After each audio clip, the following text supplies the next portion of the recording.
Okay, well, good news, bad news. The good news is I figured out the encoding problem. It only took an hour.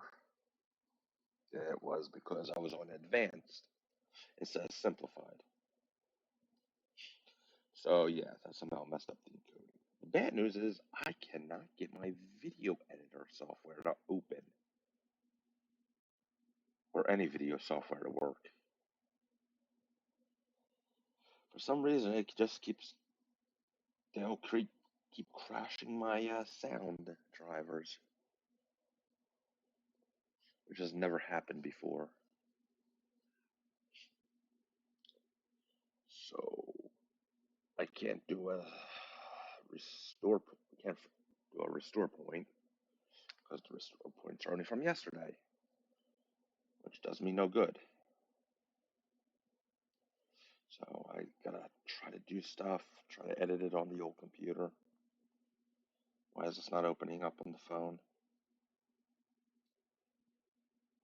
There we go. All right. Hopefully the encoding problem will fix the crashing problem. Otherwise, I gotta do a PC recovery. And I don't want to do that. That's something to do. That was 2 years ago. God. Okay.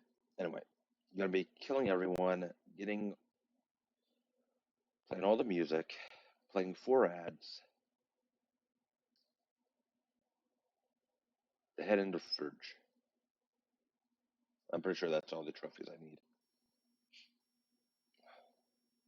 Right? Yeah, let me take a look. Yeah, kill everyone. Play all the records. Find all the records. Head in the truck. Yeah, head in the fridge and play 4 ads. Okay.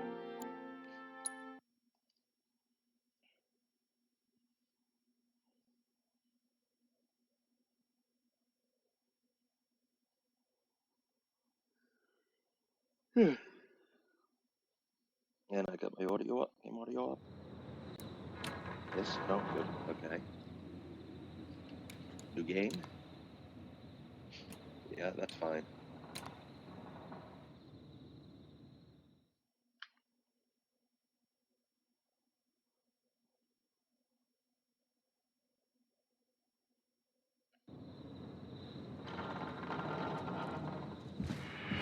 Your record down. No, the record's not even here.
I don't know. I'm wearing headphones and that was loud.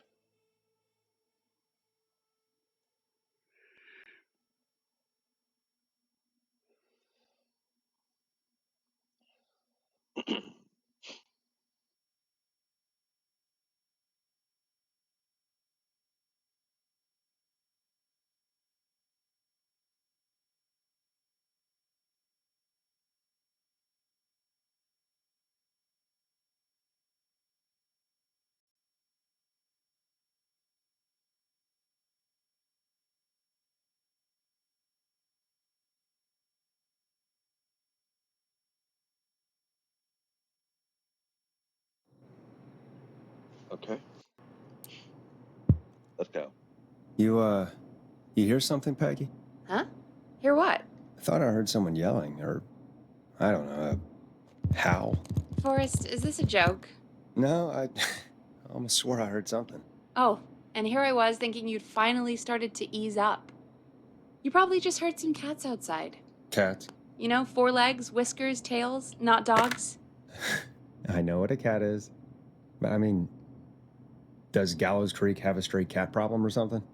Not since the rats moved in. Anyway, you ready to do the pre-flight checks? Seriously? Do we have to do these checks every time? And do you have to call them that? Reggie pays us to check the equipment before each show, and he pays us to call it a pre-flight check. But if you're sure you don't want to... Yeah, let's go. Let's just get started. I know how this goes. Okay, Big Shot. Any I'll need a technical tutorial. failures tonight are on your head. Now, let's get the show started. After your introduction, our first segment is Guess That Scream. I thought that was a joke. Nope, and don't blame me for this one. It's Reggie all the way, and he demands we do it tonight. Okay, you're live in 3, 2... 1. 189.16. Good evening, Gallows Creek.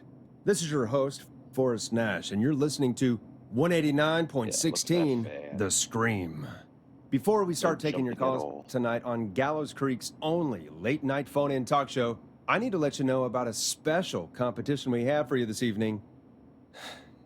Guess That Scream. This is actually one of the station manager's better ideas. Here's how it works. I'm gonna play you a scream, then you call and guess that scream. We need you to guess why they're screaming. Did they stub their toe, saw off a finger, or discover the corpse of a loved one? That's good. Now, Forrest, hit them with the tape. We'll play that scream in just a second. Listen close, Now maybe I'll replay and then Heavy call Rain. in to guess that scream. Peggy, what do you mean play the tape? I used to have a tape guy do that for me. You're not in Chicago anymore, Forrest. Here in Gallows Creek, you get to be your own tape guy. Come on, I gave it to you yesterday. Forrest, you do have the tape right. You knew we were doing this tonight. Peggy, let's be real. Guess that scream is a terrible idea. No, I don't have the tape. It may be a stupid idea, but that doesn't mean it can't be fun. We're going to need a scream tonight, Forrest, and you're the one at the mic, so... I hate what I've become. I used to go out all across America, and now I'm just screaming into a mic in a backwater town. Jesus.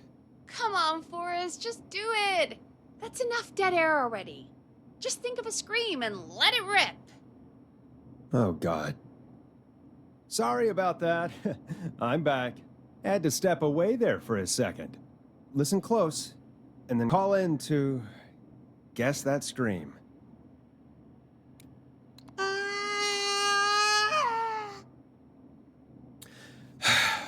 Well, folks, there you have it. Call in with your guesses, Yeah, and if you get it right, you could one. win 2 tickets to the amazing Maze Maze and 1 free fried dough. Fried dough? Just call in at 555-239-KFAM with your guess. Now, here's some music while you get dialing.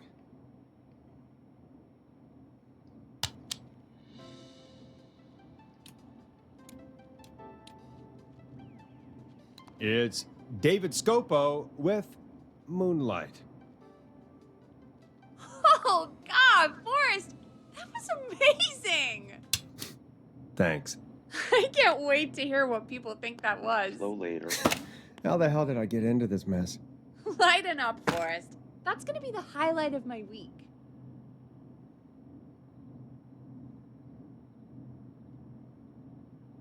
Oh, Forrest, there's a call coming in.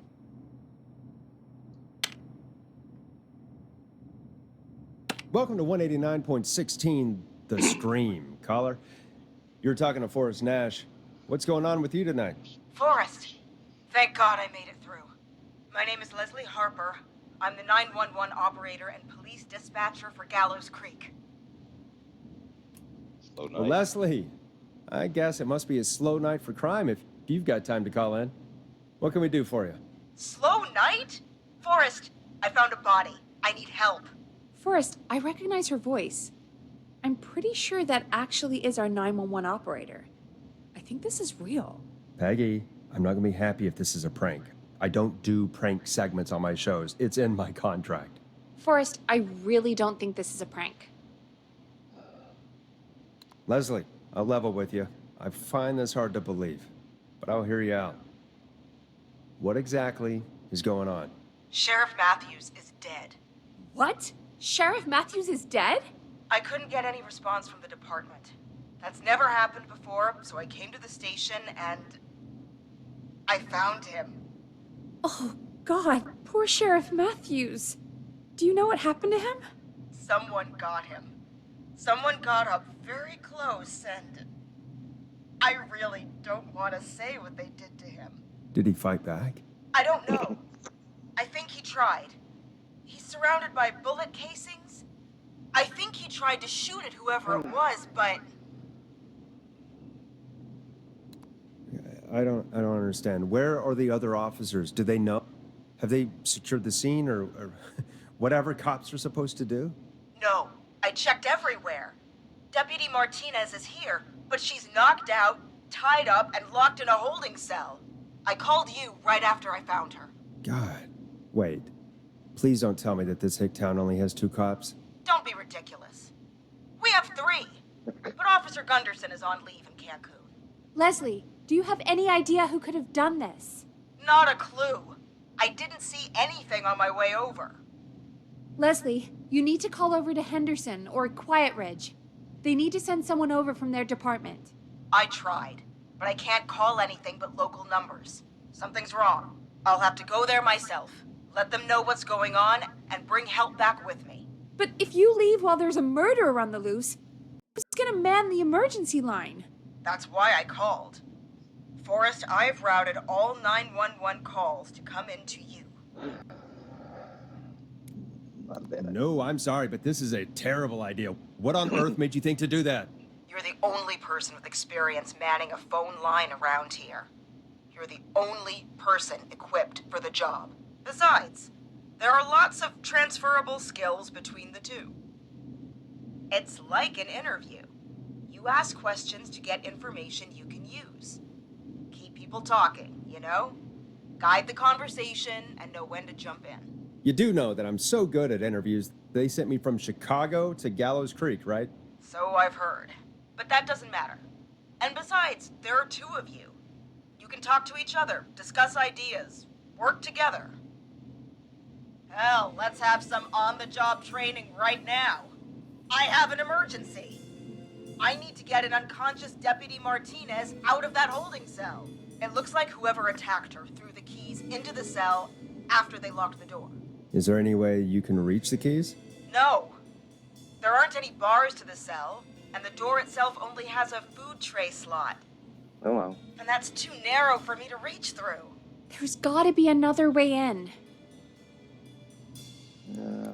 There's got to be another set of keys somewhere in that office. Those can't be the only ones. Of course. Yes, there must be another set. Where might another set be? Sheriff Maybe Matthews. Sheriff Matthews had a set of keys on him when he, you know. I couldn't see any at a glance, but I didn't really look up close. 1 second. Oh, I think I might be sick. Sorry, Sheriff.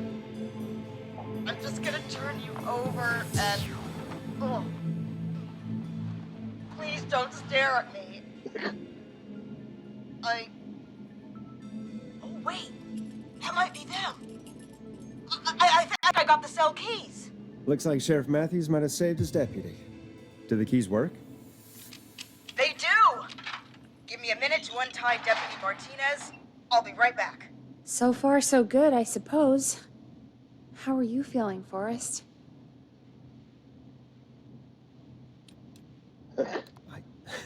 I swear to God, Peggy, if this is some sort of joke, I'm leaving this town. I've never heard of anything like this happening in broadcast. I've never heard about anything like this either. But we're here now, Forrest, and we've just got to see what happens next. Come on, Martinez. There we go.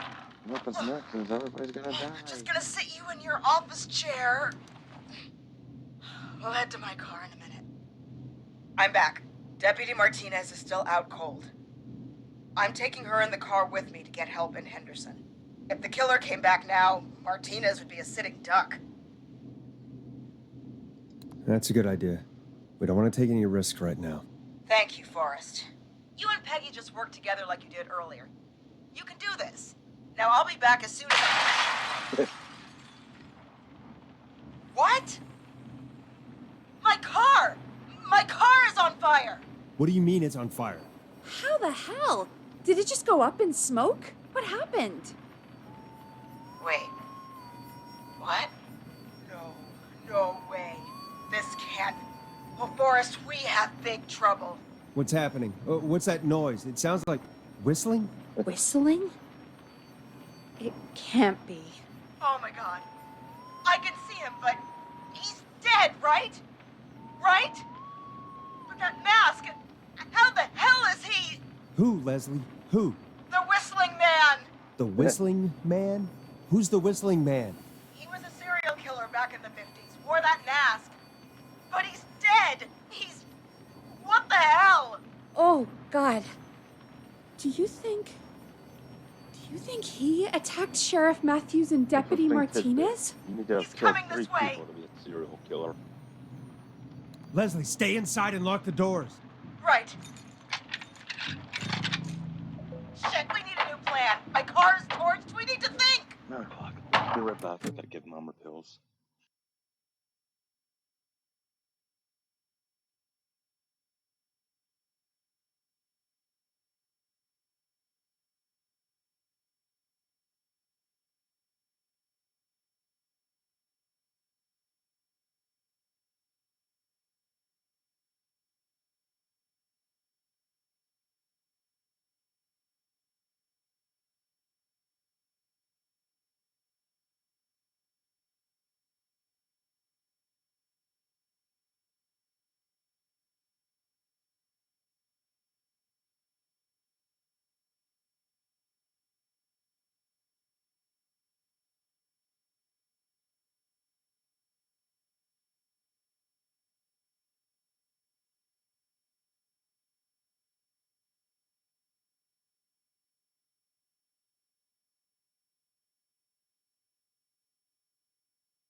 Alright, I'm back.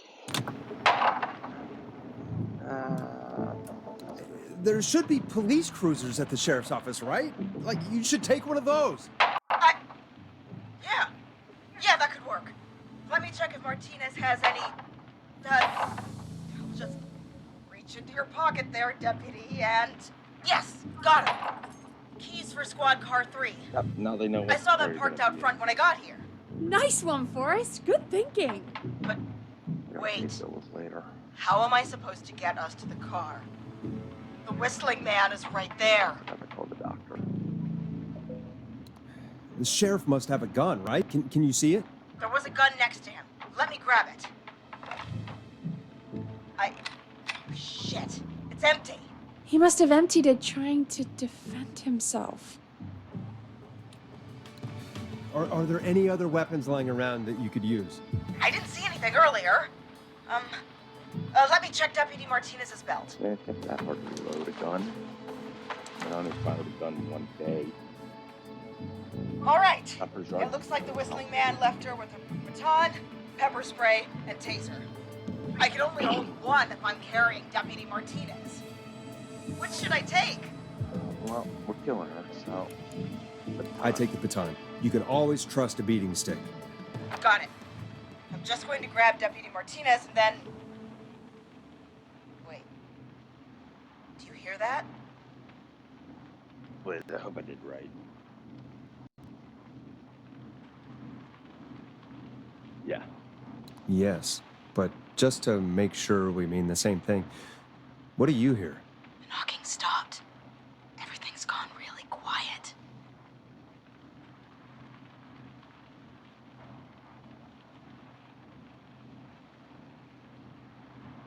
Be careful. Be careful. I don't like it. Me neither. But it's an opening, and I've got to take it. Okay, Deputy Martinez, if you can hear me, it's time to move. Just lean on me. Yep. There you go. Are you sure about this, Leslie? No time like the present, right? So, here we go. Again, you're hooked into dispatch now, so I should be able to radio you when I reach the car. If I reach it.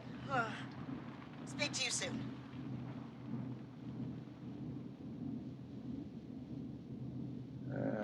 Good luck. Well, good luck. This is the part where the killer comes out of nowhere, isn't it? You know, I've got to say, this really wasn't what I expected when I came into work today. Well, they always say you have to be ready for everything in live radio. Oh, I think we've got Leslie back on the line. I'm putting the call through. Hello? Forrest? Peggy? This is Leslie. Are you there? Over. Yeah, no. Hello, Leslie! So I guess you made it to the car then? We did. Deputy Martinez is in the passenger seat, still out cold. I don't see the Whistling Man anywhere, and I don't plan to wait for him. So I'm going to get us moving. Jesus! God damn it! Get back! Get away from her! Leslie, what's happening? The Whistling! No! Get off her, you son of a bitch! Get off of her! Get... Hey! No! Let go of it! No!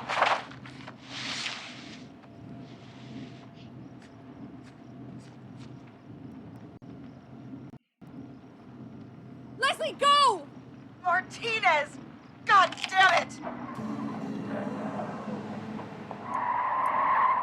Are you all right? Do you think you got away? Forrest. He slit her throat. You need to get to Henderson, Leslie. We can't let this happen again. Peggy's right. We've all got our part to play now. How long do you think it's going to take to get help? Gallows Creek isn't Nowheresville, but it's pretty damn close. It's going to take a while, maybe 2-3 hours each way.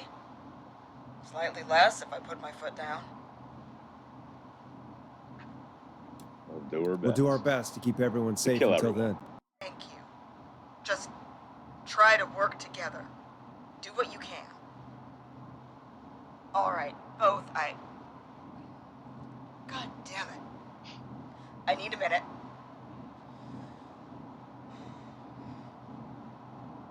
I'll be out of range soon. I'll radio back as soon as I can, once I got the cavalry. Take care, Leslie. And be safe out there. Good luck, Leslie.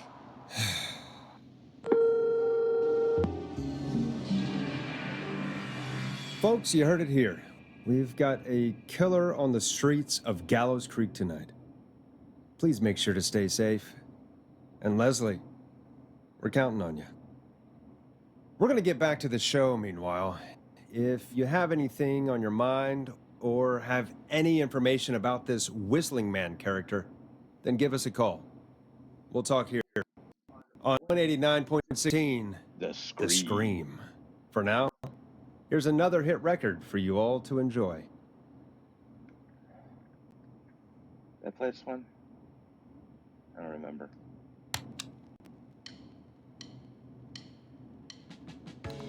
Listen in to this next track from Late Night Lurkers, if you dare. I don't need Joe.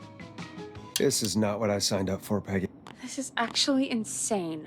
Did she really say it's going to take her 4 hours? I do need This to guy's know. going to kill half the town in 4 hours. Forrest, that's not helpful. I know, I just... Who is this Whistling Man character anyway? He was a serial killer back in the 50s. Edward Mitchell Mooney. Went around in a freaky mask, whistling, and killed about a dozen folks in Gallows Creek. No reason for it. No motive.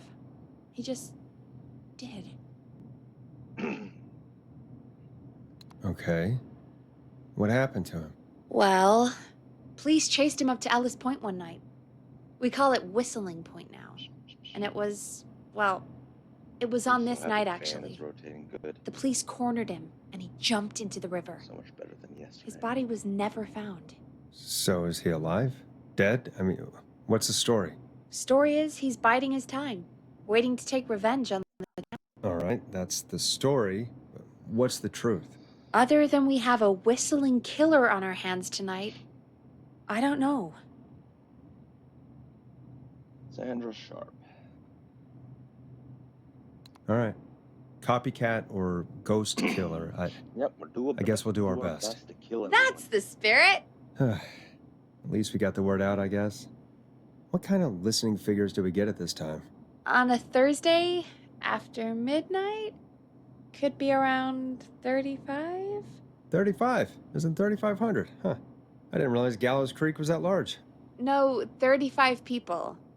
At best. 35 at best. 35, yeah. It's a school night. And what's the population of Gallows Creek? I don't know exactly. A little over 1,000? Oh. Small How town. many did you get before? You know. Before my career exploded and I ended up on a midnight hour talk show in the town of 1,000 people? Yeah. Before that. Around 5 for most shows on the low end. Big Gas could pump that up to 10, 15, easy. 5,000 on the low end? We could only dream Million. of that. 5 million. Million? Yeah, sometimes that's just the way it goes. At least the Whistling Man hasn't killed me yet. I guess. Yeah. Yet. I guess we're gonna learn a lot about Soon. perspective tonight, huh? Soon. Oh, we have a call coming in. Take it when you're ready. Let's go. Hello, caller. You're live on 189.16, The Scream. Is Okay, everything, all right?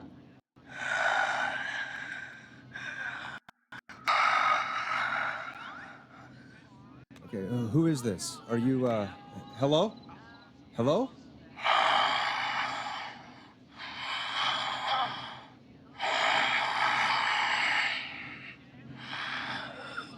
Okay, what's your name and why are you calling in? Whistling Man? Question mark. You know my name. I've come back from the dead to kill again. No one's safe. Do you accept requests? I've got a list of names I'd love to see in the obituaries. Maybe. Maybe you must make a sacrifice to us. Us. A sacrifice? To us? I mean, me.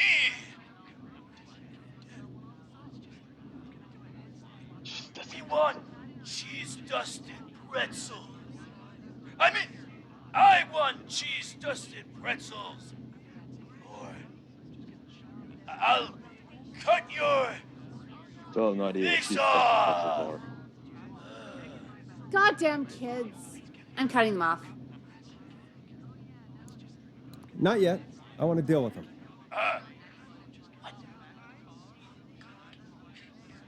We also want a mega gulp. Okay, so cheese-dusted pretzels and a mega gulp behind the gas station. You got it, Whistling Man. A wise choice. See you soon, Boris Nash. Needless to say, I won't actually be going out to the gas station to buy anything for these kids. And none of you should be going out tonight either. We've got an actual killer out there. I didn't know you could do that. This next one's dedicated to all of you staying inside with your doors and windows locked. Now it's time to go with The Flow. And this is their hit, Crying for Help. Peggy, the hell was that? Kids pretending to be a killer who right now is stalking the town? It's a thing. A thing? Oh, kids around here. They pull pranks pretending to be him. By pretending to be this Whistling Man character? They think it's funny, but it's not. It's not funny at all. And there's no chance that our Whistling Man was just a prank. That Leslie... No, that's real. Christ. Let's stay positive. We still have a show to do. Yep. We already have another caller on the line. All right. Let's do this. Hello, caller. You're live on The Scream with me, Forrest Nash. What? I dialed 911. Sandra. I need the sheriff right away. Okay, right. Well, I'm filling in for 911 tonight. What's your name and what's your trouble? My name is Sandra Sharp, and I need the cops now. Sheriff's dead. I'm sorry, Sandra, but the sheriff is dead. We're trying to get help in from Henderson now. What? God. Listen, you've got to help me then. I drove to the edge of town for a jazz run, and now some psycho dressed like the Whistling Man is after me, knife in hand. Oh, God. It's actually happening. A jazz run. You went out for a jazz run? What is that? What is it? It's jazz running, baby. And it got my butt all the way back to my car before I got slashed. But I dropped my keys somewhere along the way. I never locked the door, so I've got a place to hide, but I can't get moving. Is there anywhere else you can go? Do you have any friends nearby? Oh, I'm not going back out there. He's coming. Oh, shoot. Oh, he's back. Look, I don't know a thing about cars, but I gotta start this engine without the keys. And you're gonna have to help me. Wait, I don't... If it helps, I've got a toolkit buried beneath my spare sweatbands. I'll call you back when I find it. You're listening to 189.16, The Scream. Hosted by me, Forrest Nash, your friendly neighborhood radio host, mechanic and savior. Sit tight while the record spins, folks. This one goes out to you, Sandra. Doesn't the station have a show about cars? The Tamora twins or something? Timberline twins talk motors. Yeah. You know they're not even brothers. Really? They look the same, though. I know, but they're not even related. It's weird. I asked them about it once, and they got really sweaty and defensive. Anyway, go see what you can find. The offices are out the door and down the hall. All right. Okay, no key.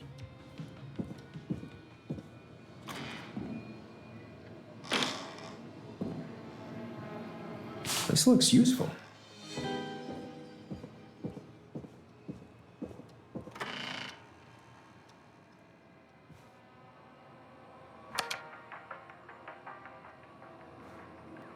There it is.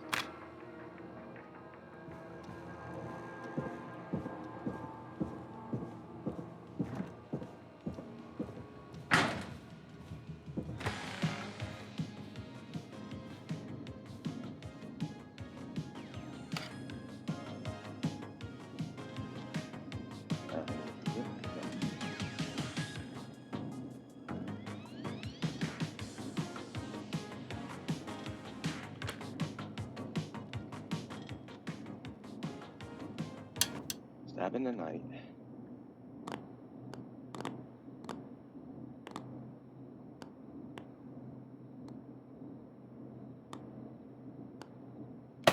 Storm Rider. I gotta sneeze.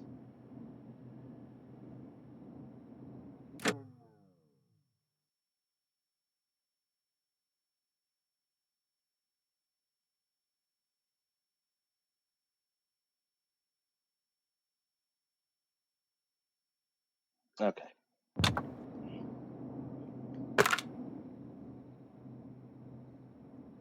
You find anything?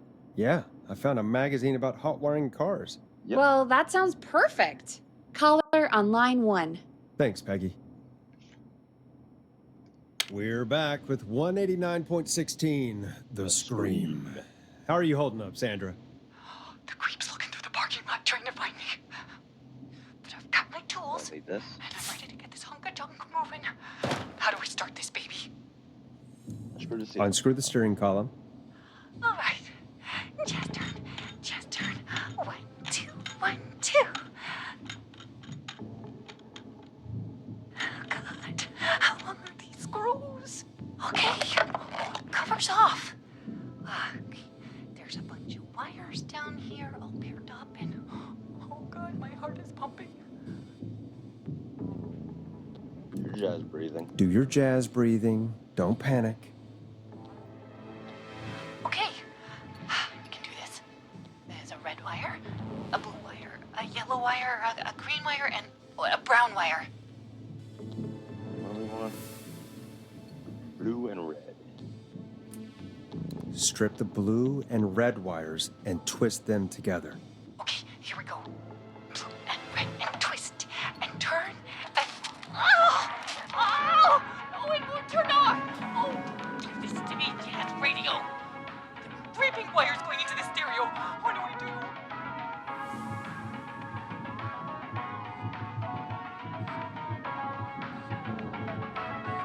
Oh, I need that sound.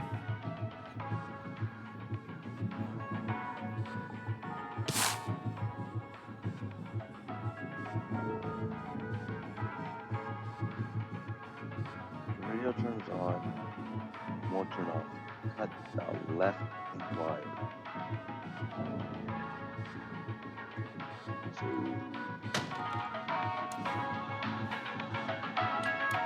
Cut the right wire. Oh my God! Oh, he's coming right for me! Thanks for nothing, you... Oh, you bad beaster! I do a mean kickball change and I swear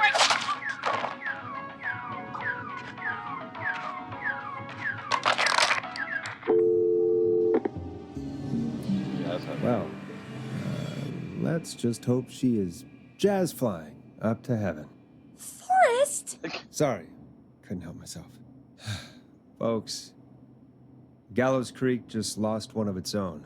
Everyone, please stay home. Stay home, stay safe, and stay tuned. This next track is dedicated to Sandra. Taken too soon. Let Storm Riders take you on a rock and roll ride with the Glam Jam. I still can't believe this is happening. Right? Like Gallows Creek didn't already have enough to worry about? What do you mean? Gallows Creek is a miserable place to live. Really? Miserable? It's nothing personal, Peggy, but it's not Chicago. Or, hell, it's not really anywhere. Well, I like it here. People are polite and, Ass backwards. Don't be awful, Forrest. Come on, there must be something you like about this place. I guess some folks have been okay. You're not terrible, after a while. Not terrible after a while? High praise coming from Forrest Nash. You know what I mean, Peggy. I do. It's Forrest Nash for I think you're swell. Anyway, I hope the killer is done for the night. And that Leslie soon. Me too. Can we at least call it stupid Guess the Scream contest now? Yeah, that'd probably be a good idea. Yay, we did it. Caller on line 1. Evening, caller. This is Forrest Nash. host of 189.16, The Scream. And tonight's 911 stand-in. Hey, Forrest. I'm Brian. Brian Ponte. Brian Ponte of Ponte's Pizza. Oh, God. Hello, Brian Ponte of Ponte's Pizza. What have you got to say about what's happening? Oh, I'm so sad that Deputy Martinez didn't make it. I saw her a lot over the years down here at Ponte's Pizza. I just want to thank you for doing your best. So, I'm sending you some coupons for free pizza here at Ponte's. Just something to look forward to when all this blows over. Wow. Brian Ponte of Ponte's Pizza. That's really good of you, but you really don't have to, though. Oh, it's the least I can do. And if Marcus you like Russell. it, well, you're in luck, because we're always running great deals that'll have you eating for pennies. Sounds great, bro. And let me tell you, the pizza we have is to die for. No. Poor choice of words tonight, I guess. Yeah. That was pretty tasteless, I have to say. I'm sorry, Forrest.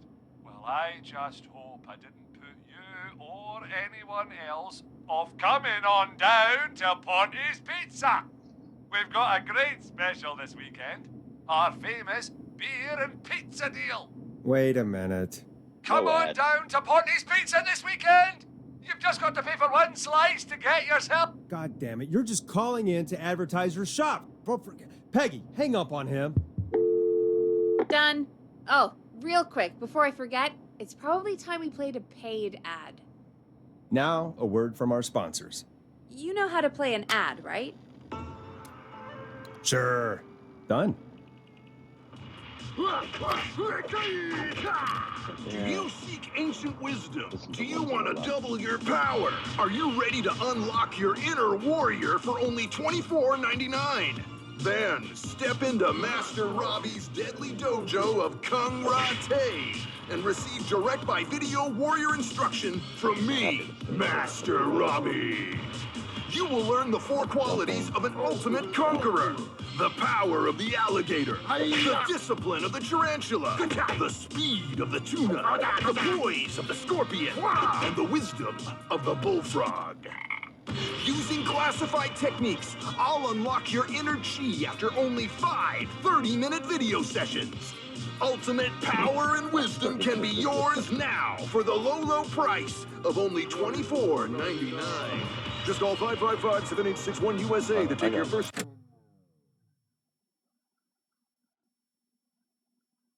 $24.99 in 1987 is $66.91 today.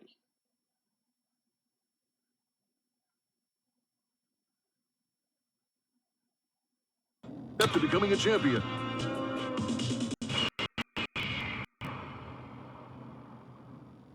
Never forget the element of surprise. If you buy today, you'll receive 2 additional VHS tapes, the tornado technique, and karate lovemaking. Call today. 5. Do people really buy this kind of thing? Don't pretend like you're not interested. I mean, I wouldn't buy them, but I might watch them, I guess. Yeah, I bet karate lovemaking sure is something. Is Forrest Nash at a loss for words? Let's just get to the show. Wow, what a deal. Only $24.99. And I'm not just saying that because they're paying for the airtime. But unless they pay us more, then it's time to get the show moving along with our next caller. Manufacturer. What's Sony doesn't make tapes? Welcome to The Scream with me, Forrest Nash. Yeah, listen. This is Maurice Russell from the Gallows Reporter. I'm at the office. This guy just broke in downstairs and... Wait. Forrest Nash? I want to speak to 911. Put Leslie on. What? God, another one? I am 911, at least for tonight, anyway. Damn it, son. I don't care who you are. Just put me on with Sheriff Matthews. Sheriff Matthews is dead. Dead? What happened? Did you witness the incident? Are you willing to do an interview for the reporter? I can cite you as an anonymous source, if that's a concern. Never mind that. Tell me what's happening there. You said there's been a break-in? That's nothing to get worked up about. Some idiot kid just broke in, dressed as the Whistling Man. Teens. They get worse every year. This punk wasn't even a disappointing twinkle in his daddy's eye when Edward Marshall Mooney stalked the town. But I was there. I covered it. Maurice, I don't know what's going on, but he's back. The Whistling Man is back. Don't be an ass, Nash. Every year this happens. They think it's funny. Not a big deal, old man. But they didn't live through the terror 30 years ago. Anyway, I know for a fact, Edward Marshall Mooney is dead. I don't know who I'm looking at on the security monitor. But if he killed Sheriff Matthews... Where are you now? I'm in the boardroom, upstairs. Got security cameras all around the building. You can watch them on any TV set here. And there's a set in the boardroom. Maurice, is there any way you can get out of there? I sure as shit hope so, kid. But I'm not sure how I'm going to do it. That crash you heard was him tipping over my filing cabinets. He's blocking the stairs. I'm guessing the stairs are the only way out? That's right. And it would take me a good few minutes to move those cabinets. We need to do something. But what? All we can do from here is... Forrest, I think I've got it. Why don't we call the killer? They'd have a bunch of phones set up across the office, right?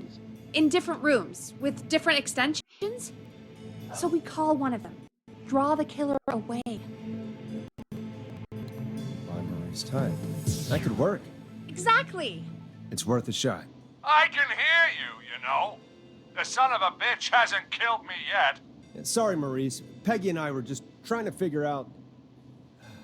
You realize how stupid that plan sounds, right? For that to be successful, you're gonna need every phone extension. Plus, a plan of the entire office floor. All delivered while the killer is en route. I've got it. And thank God I've always been cool under pressure. Don't go anywhere.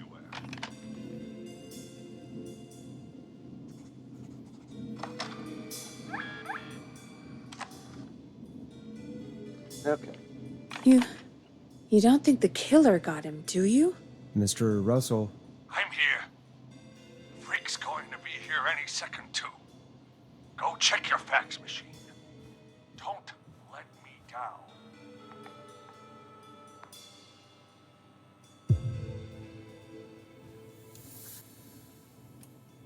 That was fast. How do you know our fax machine number? KFAM and the Gallows Reporter have a pretty long history.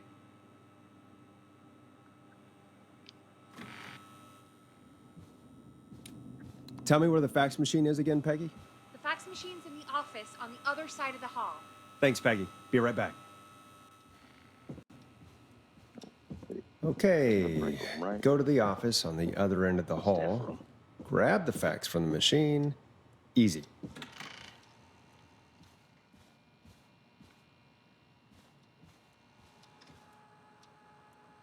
This must be it. Okay.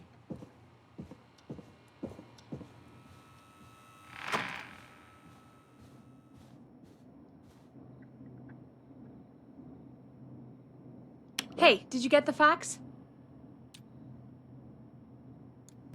I lost it. I lost it. How did you lose it? The fax machine is just down the hall. Do you, do you think we could get him to send it again? I'm sure he'll be more than accommodating. I like sarcastic Peggy, I have to say. Mr. Russell, you still with us? I am. You get my fax? Can you send it again? Can you send it again? Jesus, Nash. Fine. Just hurry. He's getting close. Calm down. I'll be right back.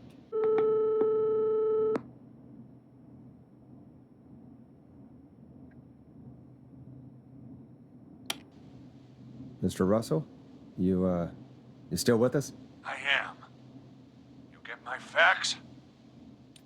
Can you send it again? For You're trying to get me killed, aren't you? I hope all your listeners realize that...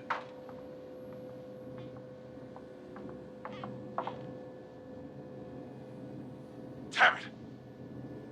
Never thought I'd go out like this. Gallows Creek, here's the last word from me. If...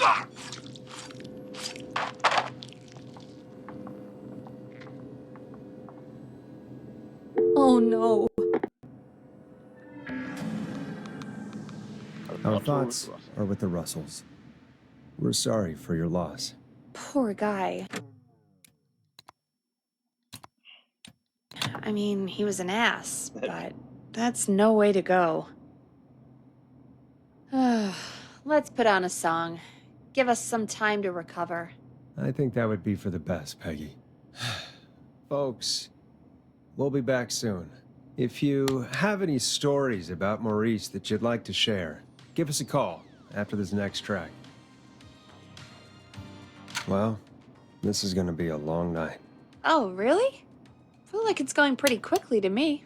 I could ask you some questions to speed things along. You're gonna interview me. You sure about that? You're not so scary. Besides, we've been working together like a week now, and you're still all shrouded in mystery. Virginia. All right, shoot. What do you want to know? Question 1. Tell me about your family. What? Come on, Peggy, that's too general. Okay. Did anyone move with you to Gallows Creek? Nope. Now that's too specific. Too specific? Do you have any siblings? I don't. I'm an only child, and my folks are dead. Oh, I'm sorry, Forrest. You're sorry, why? Did you do it? Of course not. I'm just messing with you. Anyway, what about you? Any siblings? Your mom and pop still around? I thought I was asking the questions. You were. I'm just making conversation now. Oh. Well, my folks went the same way as yours. Huh. What is it? What a coincidence. Yeah. My dad walked out when I was about 13. He'd been a wreck for a while. Then he got himself into a wreck, and, well, that was Dad. Mom didn't take it well. She remarried pretty quick after that. She wanted to forget Dad so bad, she even made me take my stepdad's last name.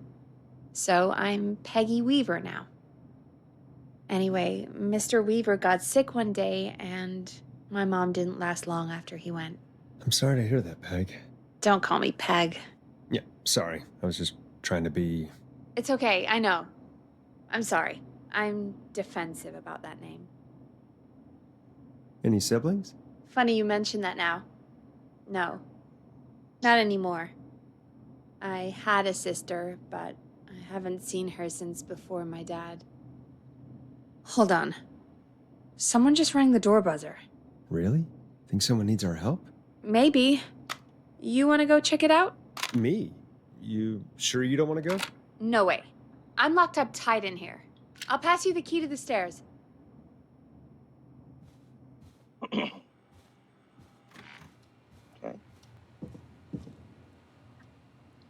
Okay. Down to the first floor, then check the door.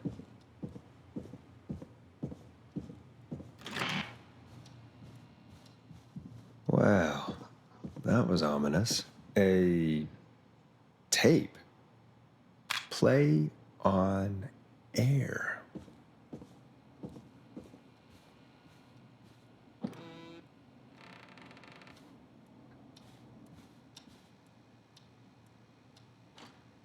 Nice. New music to play.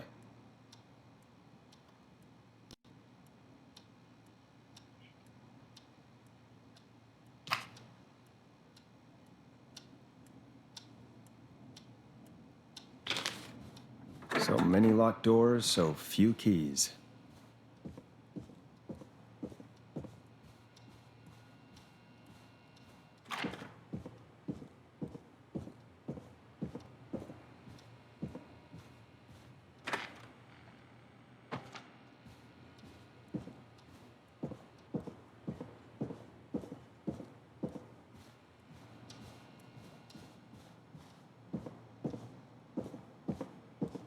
Here.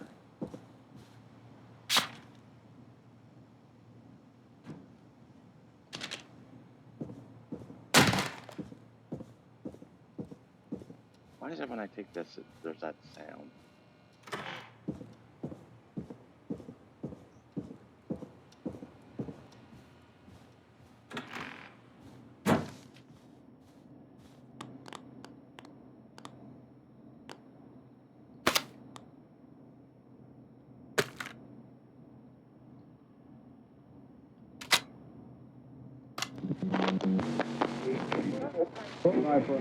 Hello, Gallows Creek. Time to Pay the price. Time to pay for lives. Time to sit there. I will punish you. I'm going to enjoy this. I did not enjoy that. What the hell was that? Oh, Forrest, we're still on air. Say something. That, wasn't the ad tape we meant to play. Sorry, folks. It won't happen again. There's no way the killer got from the newspaper to here so quick. I know.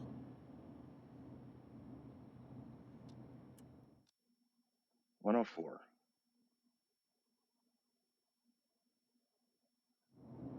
Thank you again, Mrs. Mackenzie, for the helpful tip. The bagger at the grocery store cannot whistle. We'll remove her from the suspect list. Let's go to a break. I need you for a second. All right, folks. We need to take a quick break. This one's for all those folks out there keeping the hatches battened. I know him. You love him. This is Roddy Snatcher with his new single, Final Breath. All right, Peggy, what's up? I pushed a cassette under my door. Go play it.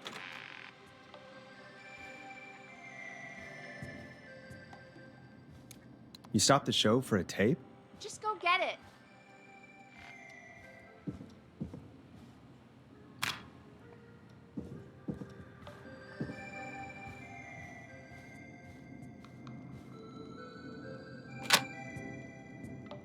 Hold on. Be right back.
Okay, I'm back. Did I play it? or try your call again. Straight to voicemail? My God. Are there any professionals? All right, I've got it. Did we forget an ad or something? I don't know. It was buried in my work mail. I only just saw it. See what it says. Play me ASAP. Off air. That's Reggie's handwriting. And he wrote it in purple. And? Purple is Reggie's angry color. He only writes in purple when he's really pissed off. I'll be frank. I didn't want you as part of this. Purple message. All right. I'll put it on. I hope it's nothing serious. Forrest, mate, you alright? Don't worry about Gina, you know how she is. But yeah, can't wait for you to hear the new single, man. I think Final Breath is my best work yet. I really hope you and your listeners like it. And man, if you ever find your way this side of the pond, let me know. We'll have to catch up. If Final Breath isn't played on your airwaves by the end of Mr. Nash's show tonight, the next call will be much less friendly. That was Roddy Snatcher, Forrest. You know, Roddy Snatcher? Yeah, Roddy and I are old friends. I love Roddy. I Will Always Find You was my song. I wish we still had it in rotation. Oh my God, I can't believe you know Roddy Snatcher. And I can't believe you didn't tell me he sent you his new single. We have to play Final Breath. Where is it? It's playing right now, actually. Oh my God, I was so freaked out by the tape, I didn't even notice. Yeah, I found it down at reception earlier. Barbara had it hidden away. Why was she hiding it? I mean, well, if that fiasco last Friday about the missing Knife and Easy track is any indication, folks at KFAM aren't against hoarding station music for personal use. I think we're still missing a few tracks, actually. Barbara! Oh, never mind. Just listen to that music. God, Roddy's the best. He is. And more importantly, we should be safe from the worst of Gina Franklin. Yay. Shoot, I just noticed we have a caller waiting. I really hope it's nothing serious. Evening, caller. This is Forrest Nash, host of 189.16, The Scream. And tonight's 911 stand-in. This is Murphy! Hello, Murphy. What have you got for us tonight? Two things, Forrest. First, happy birthday to my son, Fernando. He's 3 today, and man, being his daddy has changed my life. I've learned how to live, how to laugh, most importantly, how to love. Aw, happy birthday, Fernando. Happy birthday, Fernando. Thanks. And now, my other thing. I'm putting the word out to this so-called killer. You think you're tough, huh? Big man with a big knife, huh? Reuben, come face me, a true warrior at the Gallows Waste Disposal Plant. Guess what? Are you gonna kick his ass, Murphy? Goddamn right! I'm gonna kick his ass! I got all the tapes in Master Robbie's Dojo series. So get ready, whistling man. You just let loose the junkyard dog. Oh no. And there he goes. Ladies and gentlemen, keep your fingers crossed for Murphy as he tries to become our hometown hero. Although, having heard that Master Robbie ad earlier, well, don't get your hopes up too much. Anyway, we'll be right back after this commercial.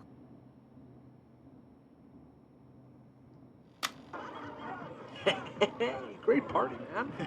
Thanks. Can I grab another beer? Hey, sure thing. Let me grab you one out of the fridge. Oh no, we're out of beer. What am I gonna do? The party is going to be over. Fear not. The Grill and Spree will give you a free 6-pack of beer if Gallus High wins this Tuesday. Say what? That's right. Order a meal deal from us and you'll get a free 6-pack of beer if Gallus High wins. A free 6-pack? You heard me. 6 Beers, if Gallows High wins. Sounds like you've already had enough beers. I hope we murder them. Me too, Billy. Me too. Come on down to Grilling Spree or call 555-749-8335. We've got barbecue you'll die for. Yeah. Hey, Forrest, do you know what the Grill Reaper's favorite grilling spree order is? I have a feeling you're gonna tell me. Spare ribs. Just get me back on the air. And we're back. We got a caller. You know what to do. We got a caller. You know what to do. Hello, caller. You're live on the stream with me, Forrest Nash. Hello? Hello? Who is this? Hello? Are you still with us? Forrest? He called me? That horrible whistling down the phone. He's coming for me? Jesus. Okay, listen, caller. Don't panic. We've done this a few times now. We can help you. A few times already? So, you saved them, or? Yeah, sure. Sure. Okay. Okay. We're gonna help you. Can you tell me your name, caller? I'm Dr. Sullivan. Virginia. Sorry. Take some deep breaths, Virginia. You're gonna be okay. Please don't let me die. I won't. Just calm down. Tell me where you are right now. What's your address? Oh, God. Is there a neighbor you can call for help? No. Everyone's away tonight. There's just a fraternity down the street. You live by a frat house. Yes, they're having a party. Had takeout coming in all night. One covered in beer cans. They're getting wasted. And I'm about to get... Oh, God. Virginia, what's the name of the frat? It's... Oh, God. I can't think. I can't... Any idea what the frat might be, Peggy? If I knew where she was, I might know, but... Wait, the takeout! If we can get takeout to the frat, we can get a message to them to go and help. Virginia, who did they order takeout from? I don't know. Don't worry. We'll figure it out. I can't do this. Well, folks, seems like our Virginia hung up. While we try to figure out what takeout to order, here's some music for your own midnight snacks. Hope you enjoy this one as much as I do. Peggy, what places do takeout in Gallows Creek? Off the top of my head? Well... There's the barbecue place, Grilling Spree, and you can order from Chalupa Cabras. Oh, and of course we have Ponte's Pizza.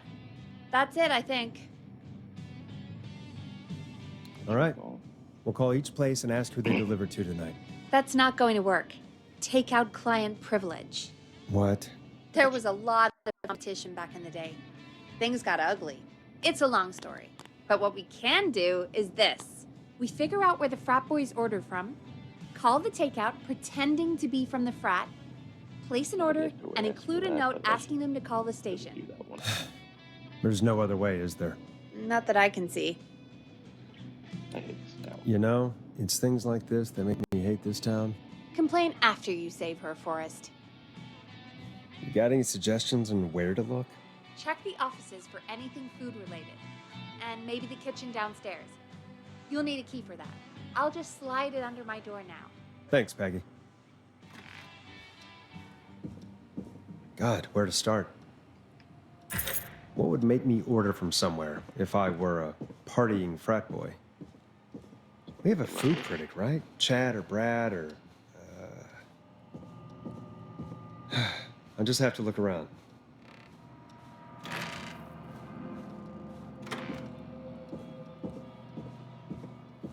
There it is.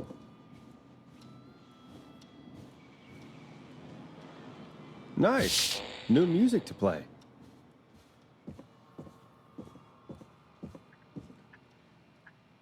Rooting through trash. This is a new low. Ooh. Interesting offer. I wonder how well Gallows High performed.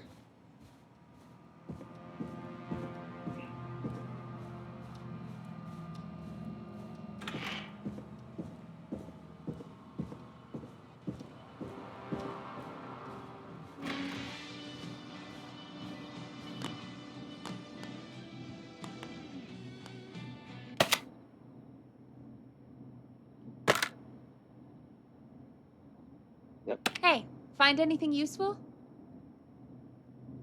Yes, I have. That's great. Are you ready to get back on the line? Yes. Let's make the call. Okay, Forrest. What'll it be? Call Grilling Spree. Okay. The Grill Reaper is on the line.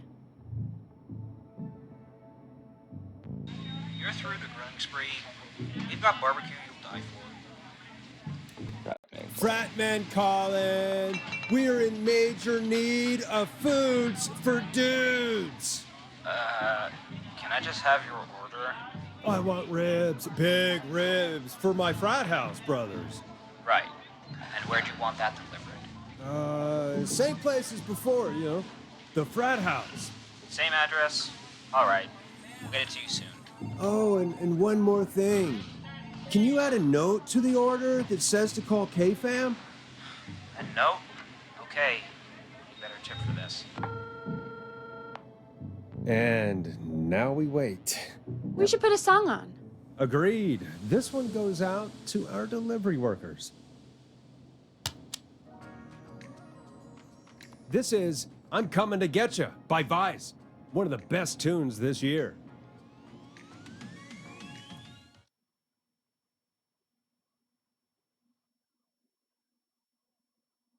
Which of the takeout places would you order from? To save Virginia? No, where would you actually eat? Oh, I mean, they're all pretty equal.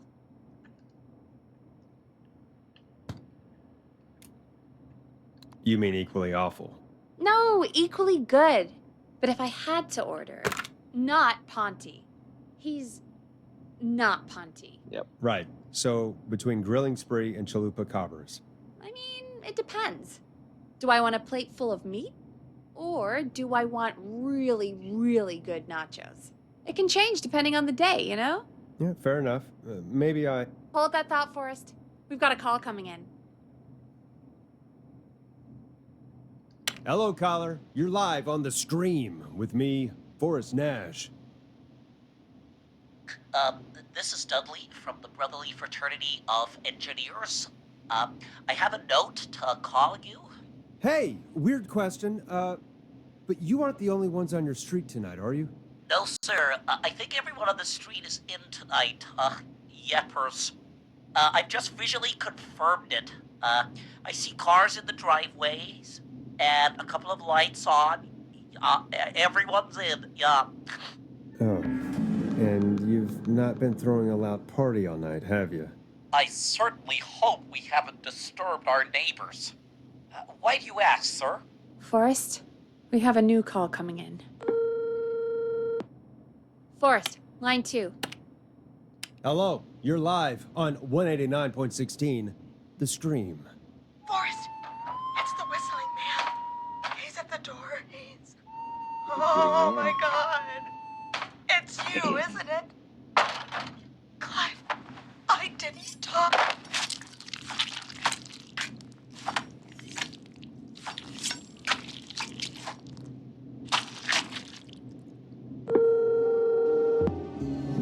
Oh, dear God.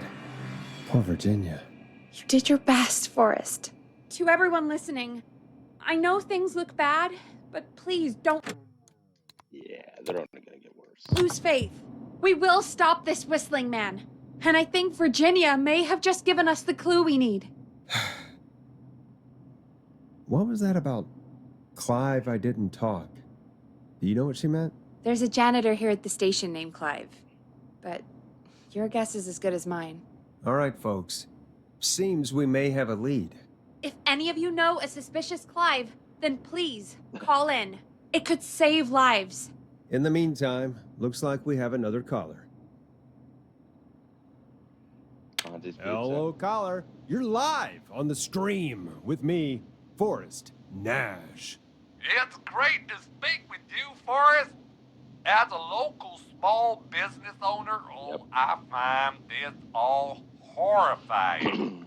A killer roaming the streets of our fair town? Ooh, terrible. I hear you there. It's a scary time for everyone in Gallows Creek. How are you holding up? You somewhere safe tonight? Yes, Forrest, I am. I'm here at work in my small business. It's a safe, family-friendly place. You sure are up late. I guess you must love the work. Oh, I sure do. You know, we're at it all day, every day. That includes major holidays we've got coming up, like Halloween, Thanksgiving, and Christmas. So, it's alive. You must really, really love your work. Oh, I do. My small business really is my whole world. What's your small business? Oh, well, I'm not really big on promotion, but since you ask, it's Ponty's Pizza, the best and only pizza place in town. Come on down and get yourself a cracking deal on our 2-for-1. God damn it, Ponty, no! No free ads! I wonder what would have happened if we called Ponty's instead. Look, he's gone now. We already have somebody else on the line.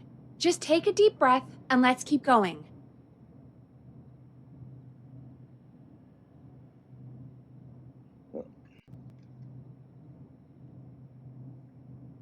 You want me to play? We have a call waiting. Oh. Evening, caller. This is Forrest Nash, host of 189.16, The Screen. And tonight, 911 stand-in. Hi. Hello? Am I on air? Sure are, caller. What's your name? And what have you got for us tonight? Name's Eugene Stein, and I've got a heart full of love, Forrest. I'm hanging out in the middle of the maze, listening to your show, looking up at the stars and waiting for her. You got a special lady coming out to see you. Yeah. Molly. Sorry. We planned to get lost in the maze tonight, to take our first journey together into the love labyrinth. That's why I'm calling, actually. I thought she'd be here an hour ago. And since I've listened all night to how cool you play it, I thought you were the perfect guy to ask. Should I call her up and ask if she's coming, or wait and see? For real, kid? If you've been listening all night, do you really need to ask me? Yes, that's why I'm calling. No. Eugene, you really need to go home to your parents. My parents are dead, actually. But, Oh, jeez. yeah, I guess it's not the night. Hang on. I hear some rustling. I guess she came after all. Molly! I'm in the middle! It'll take a while to get here, but, thanks again, Forrest. It's been good talking. Wait a second. Molly can't whistle. No! This is supposed to be the best night of my life! Not the worst. Eugene, do you know the way out? It wouldn't be the maze if he could just remember the way, Forrest. She's right! Listen, Eugene, breathe, hide, and call back in a minute. We'll get you out. I'll do it for Molly. But please, You're not going to see hurry. Molly. Well, listeners, while Peggy and I deliberate, here's a track for all you lovers out there. How the hell am I supposed to get him through the maze? You know Barbara, our receptionist? She's a maze fanatic. Shame she isn't here. I was supposed to go with her last week, but she changed her mind. Maybe we should call Barbara then? If she's so big on the maze. We could, but I don't actually know her number. Of course you don't. But she probably has Maze stuff somewhere. Go and see what you can find. That'll hopefully be enough. Which one is Barbara again? Barbara! You know, Barbara! Forrest, I've seen you speak to her. Help me out, Peggy. She's the receptionist. Sits at reception, never does any work because she's talking to Brad all day. Ring any bells? Right, yeah, sorry, I guess it's just the stress of... No excuses. Just go and find something to help us. Okay, I already did. Any luck?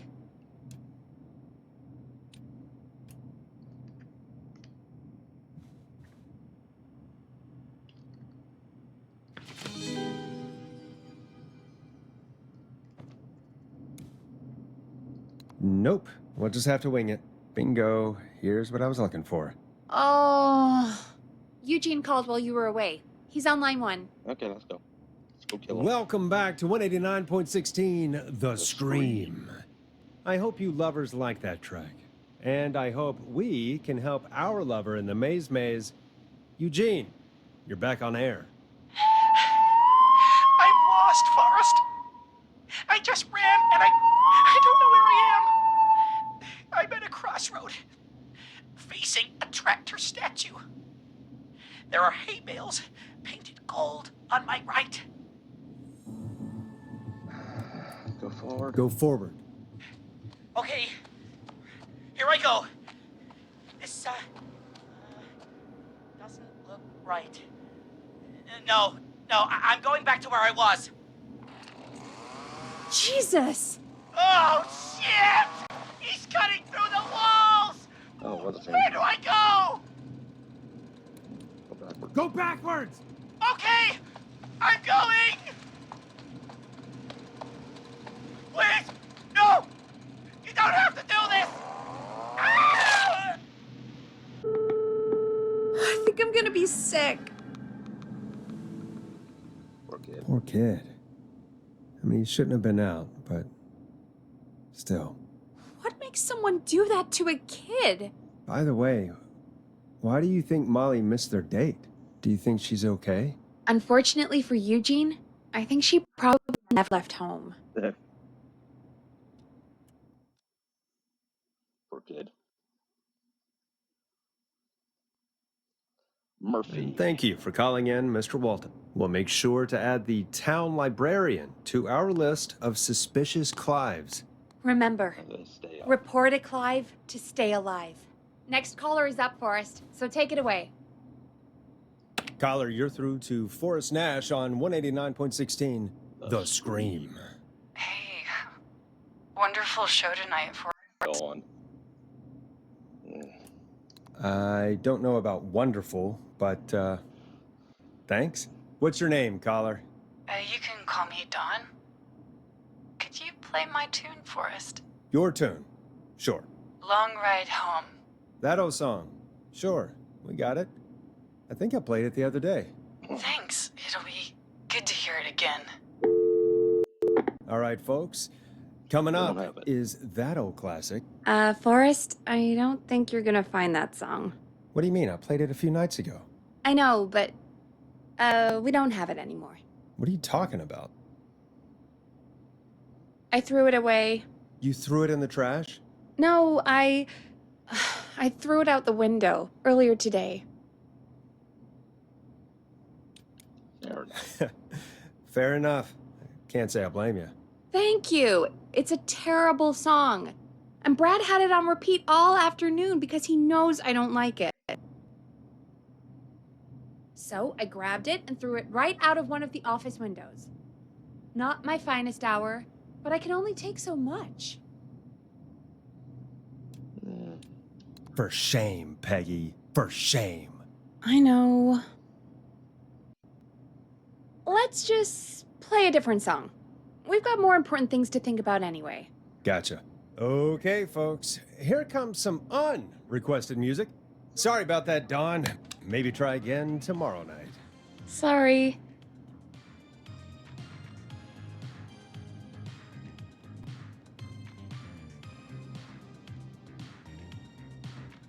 Of all the songs to request. Why'd it have to be that one? Gee, Peggy, what did the barn finds ever do to you? Wrote that song, for one. It gets real old when you're forced to listen to it on repeat for years. Why couldn't they just request Roddy? Oh, Forrest, scrap the song. We have another caller.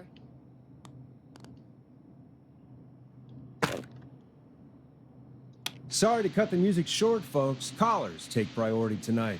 Welcome to 189.16, The Scream. This is Forrest Nash. Forrest. Murphy. Oh, thank God. It's me again. Murphy. Again. Talk to me, Murphy. What's wrong? In a dumpster. Oh, the killer got me, man. And he's calling. Why did I ever trust a guy named On a cell Master phone. Robbie? That's not important right now. Just tell me what happened. At the Goddamn policeman and expensive. came to the gallows waste And disposal unlikely to be plant. found in such a small Beat place. on me, man. Carry me inside and lock me in a dumpster. I got a flashlight, but... Oh, goddamn. I smell smoke. I think he started a fire. Hold on, Murphy. We'll call for help right now. You gotta hurry, man. I need someone here now or I'm gonna die. Peggy, get the fire department on the line. On it. All right. Now just... Come on, pick up. Hi. Yes, I'd like to report a fire over at the Gallows Waste Disposal Plant. It's an emergency. What do you mean it's not operational? Why is there no backup vehicle? Oh, god damn it! Forrest, that evil son of a bitch slashed the tires on the town's only fire engine. They can't do anything. But I have a few friends who live nearby. Maybe one of them can save Murphy. Where do they live? My friend Alex lives on the corner of Haddonfield and Romero Street. And Catherine lives on the west end of Myers Lane. And there's Jericho on the east end of Myers Lane. But he's old. Really old. Okay, I'll check the map, see who would be best to do this. All right, Forrest, who should I call? Alex. Who can help Murphy? Call Alex. All right, give me a second. And Murphy's dead. Yay.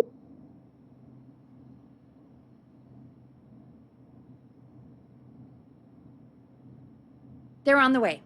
They'll call from the plant. You can direct them from there. Well, let's hope they get there in time.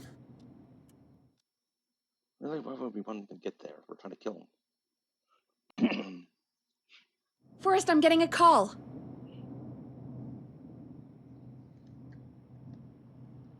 Are you sure you can't? What's happening, Peggy? It's too far away. Too slow. The plant burned down. It collapsed. So Murphy is... Poor Fernando is gonna be crushed. His father died of heat. He's just trying to protect the town. That's actually really nice, Forrest. Murphy, I promise we will stop this. For you and for Fernando. Peggy, I'm gonna be alright. Forrest, we have another car. Let's not waste time.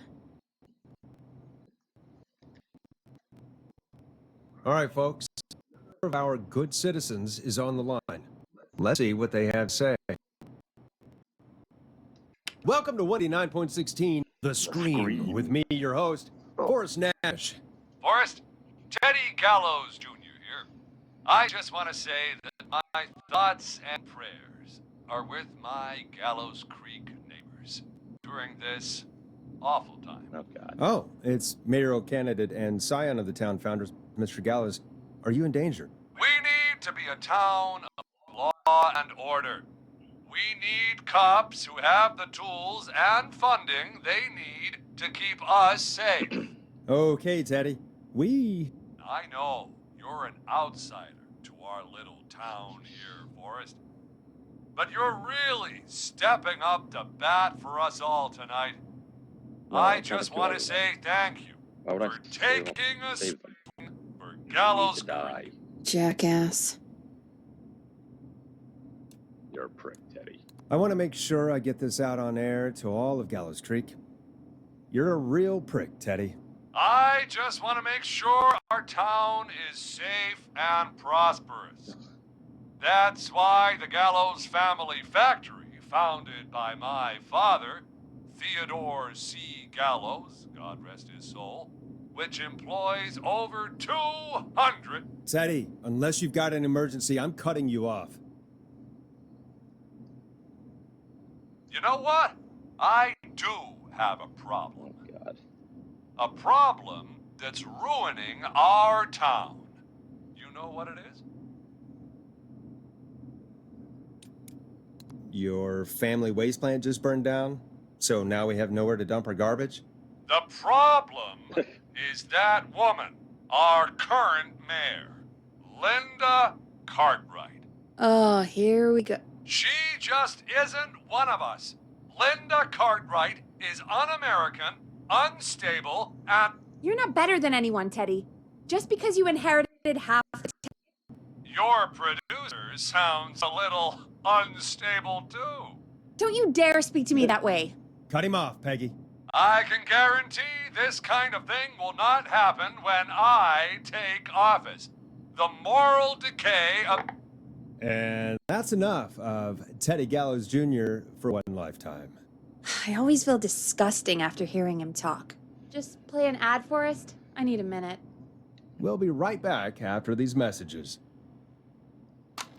Teddy Gallows Jr. is a family man, a devout Christian, and a proud patriot.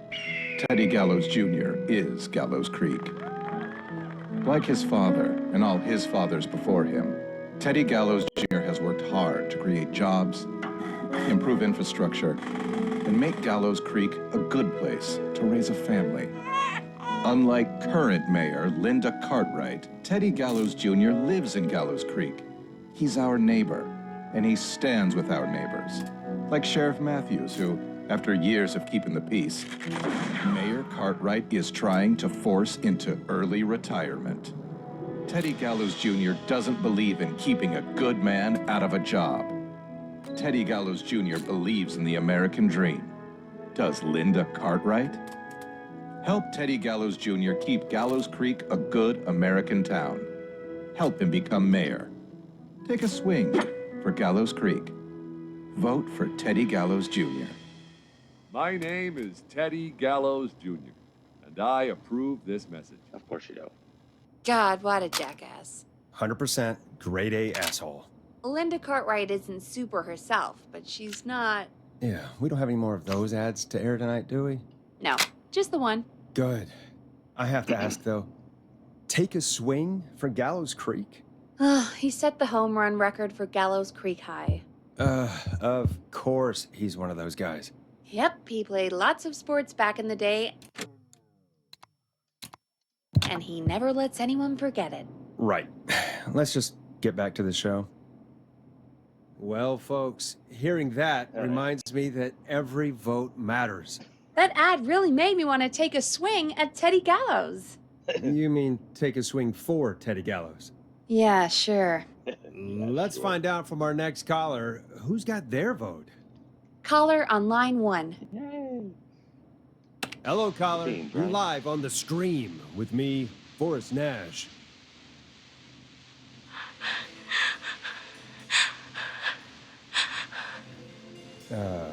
Hello, caller.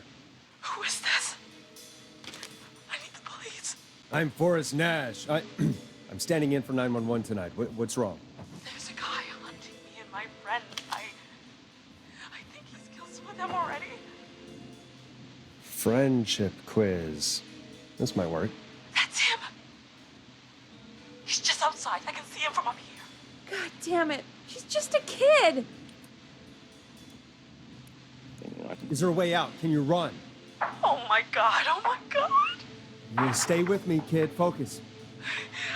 I can't do this. Yes, you can. Focus. Tell me. What's your name?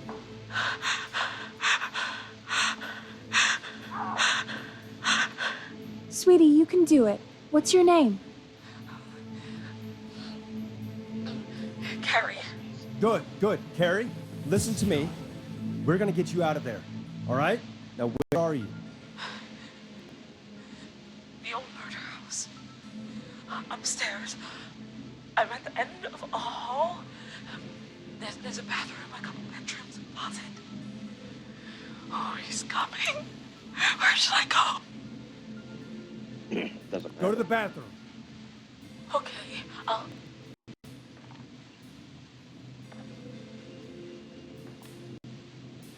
He's here. He's here. He's gonna kill me. Forrest, I don't think we can... Run!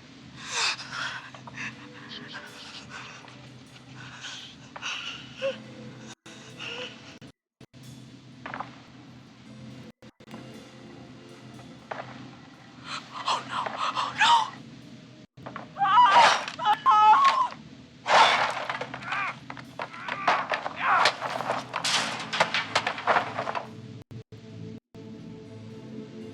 Forrest!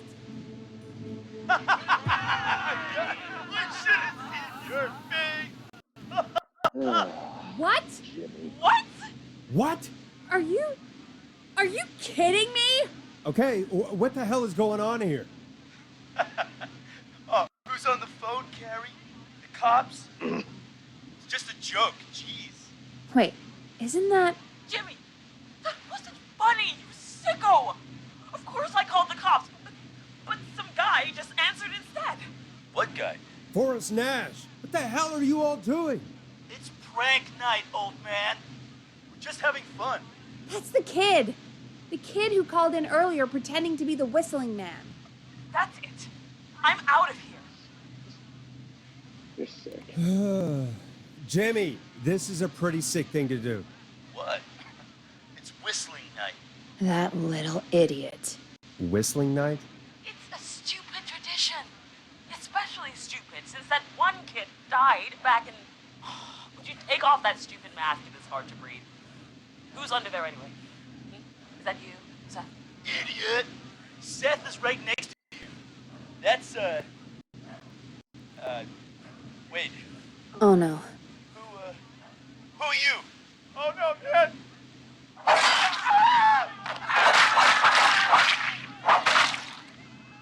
Everyone, get inside!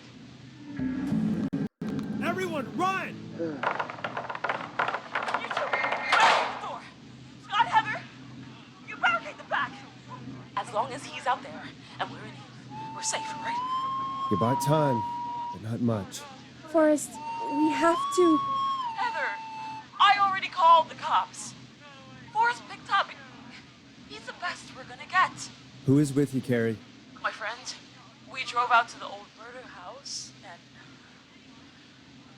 Oh, of course! The van!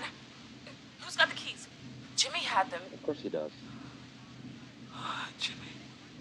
Oh.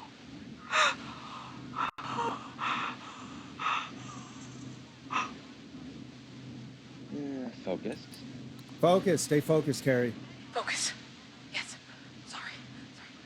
I'm here. We'll figure something out. Between all of you, there's gotta be a way to beat this. Just sit tight, okay? Heather, shut up. If we do that, we're gonna get killed. If only Jeannie were here. Jeannie? Jeannie McPherson? Our intern Jeannie? Yes. She's my best friend and the smartest one out of all of us. She stayed in tonight. Forrest, listen. We'll see what we can come up with, and, What? Scott, you're not any good at... And, no, Chad. Out of all of us, you're not the one to... Everything okay? No. We're figuring out a plan, but everyone's volunteering to do things they're just bad at. I think we can figure out what to do, but I don't think we can agree on who should do what. I think you'll have to be the tiebreaker, or else these idiots are gonna get us killed. But I... Shut up, you... Forrest, I'll call you back. But I don't know anything about your friends. These damn kids never learn. They're just dumb kids. Ugh, they do this kind of thing every year, Forrest. People get hurt. All right, folks. We're gonna work out a way to save Carrie and her friend. This next one goes out to all the trapped kids out there. Peggy, you mentioned something about their friend working here? An intern? Yeah, Jeannie. Seems a nice enough girl, but a bit head in the clouds, you know? Not sure why we took on an intern. We really didn't have the office space for one. Poor thing got tucked away in a dark corner somewhere downstairs, I heard. All right, I'll go see if I can find her desk. Hopefully she has something we can use. Hey, you find anything that'll help us out? Yeah, I found a friendship quiz with all these kids on it. Peggy said her desk is downstairs. If you think that'll help, then good enough. Carrie's on line 1, whenever you're ready. Let's kill them. This is Forrest Nash, back again with an unlucky caller on this unlucky night. Carrie, are you there? Yes, we've got a plan, but we can't agree on who should do what. You want me to be the tiebreaker? Exactly. I'm ready. What's the first step? Okay, first things first, we'll need a spotter. Someone who can keep an eye on the killer. We'll need someone on the roof. It's gonna be a hard climb. We're deciding between Heather, Kyle, and Hot David. Kyle. Kyle's my pick. Quit whining about your inner ears, Kyle. You got what you wanted. Part 2. The Whistling Man padlocked the gate back to the road. Before we drive out of here, we need someone to pick the lock. Seth, Jennifer, and Scott all want to do it. Scott. We know, Scott. You play a rogue in your weird basement game. We'll see how it goes in real life. Anyway, that brings us to part 3. Getting the van keys. I'll volunteer for this. I don't know Jimmy as well as you guys, so it'll probably be easier that way. Then it's part 4. Well, this is a long plan. How much more is there? Only a couple more points. You're doing great. What's the next part? Part 4, we need someone to lead the Whistling Man away. We need a fast runner. For this one, we're trying to decide between... Who was it again? Hot David, Cynthia, and Seth. Seth. Yes, Seth. We know you're the kind of man who runs towards danger, but today, we really need you to run away, okay? Sweet. Okay, let's recap. We get the eyes on the roof. A runner distracts the killer while we grab the van keys and pick the lock on the gate. Now the tricky part. The getaway. Ooh, what's the plan there? Well, we can't all outrun the Whistling Man. But he thinks we're just a bunch of stupid teens. So, let's use that against him. Part 5. We trick the killer into a trap. Someone can pretend to be injured. Who would make the most believable lead? Who you got? We got Lisa, Tammy, and Cynthia. Cynthia. Right, Cynthia. Will do. That should take care of the killer. And then it's time to get out of here. Finally, part 6. We need someone who can drive us through the woods and back to Gallows Creek alive. Who's our getaway driver? Should it be... Who have we got? Chad, Jennifer, Tammy... whatever. Forrest, you know what to do. Tammy. I know we all love watching American Skid. Yes, yeah. Just do what they did in the movie. Thanks, Forrest. We'll just take a few seconds for ourselves, and then it's go time. Sounds good. Talk to you in a sec. Good luck, Carrie. That actually sounded like a pretty good plan. They're all gonna die. Impressive as hell, right? Damn straight.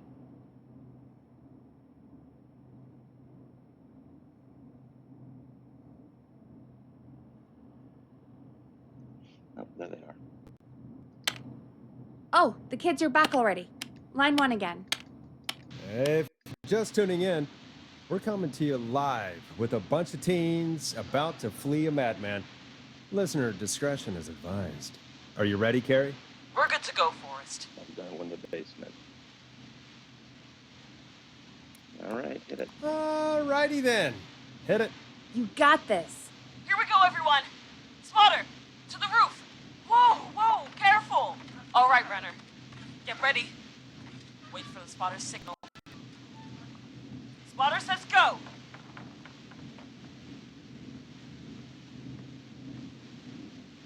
Wait! Lockpicker, go! I'll get the keys off Jimmy.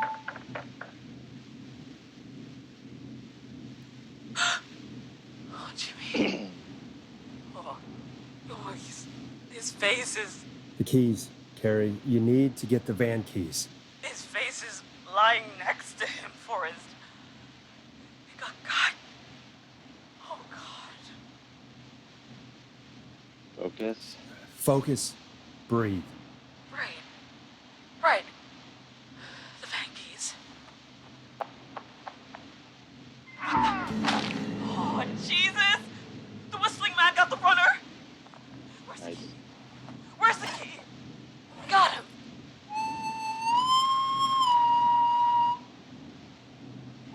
God, hurry up, lockpicking! Oh my God! Oh. Oh. Oh. Oh. It's going terribly! Keep going. You have to keep going. Don't give up, Carrie. Don't give up. Right. We just gotta keep pushing on. Time to trap the killer. All right. Bait. Get into position. Everybody else, hide.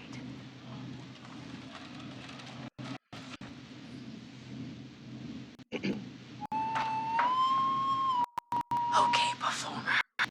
Now, act like your life depends on it. Oh. There he is. He's buying it. Oh no. He knows. Damn it. Now, push the bookshelf over.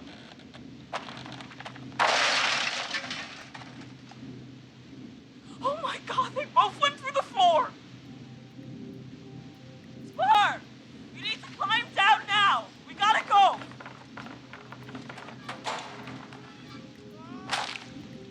Damn it!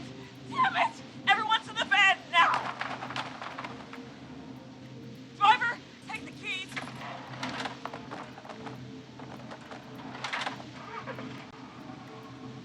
Goddamn gate's full. We're gonna have to ram it! Oh, what was that? It's the whistling man! Drive! Now! Hold on!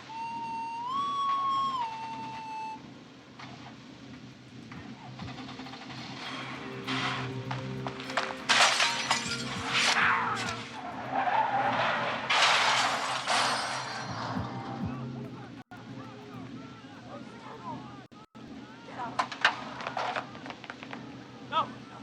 Go! Carrie! Carrie! Oh, we crashed. Everyone ran. My leg's trapped. Forrest.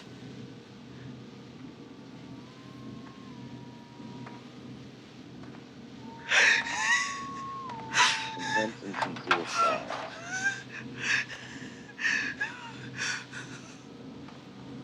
Please, no! Ah!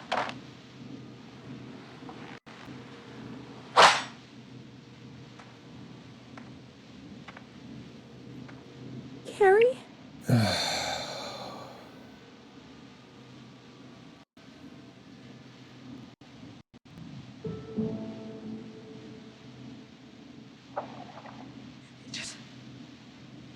He just stared at me. Carrie! Carrie? He just stared at me and got my leg out. I don't understand. Thank God you're okay. Can you get somewhere safe? I can make it home. Thank you both for helping. If you hadn't, I guess the plan was just...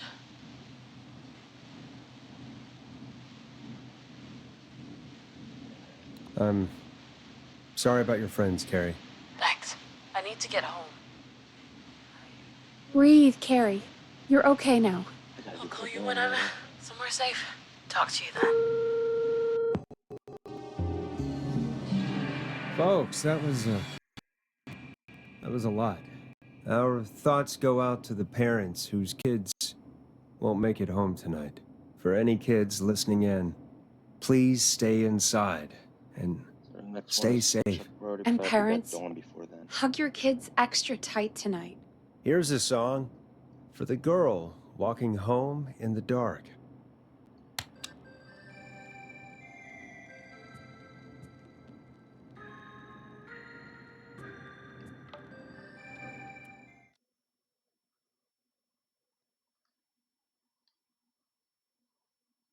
Hey, we had a call come in.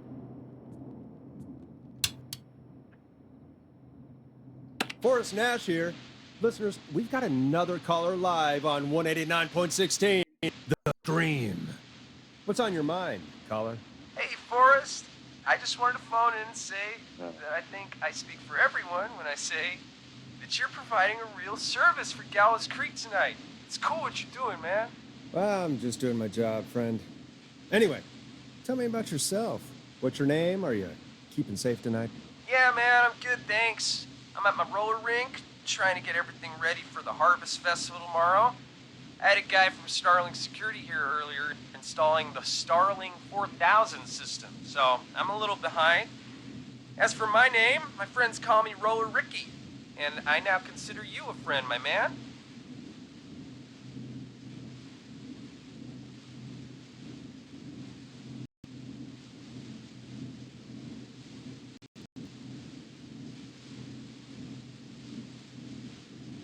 We're friends now, huh? Well, that's kind of you to say.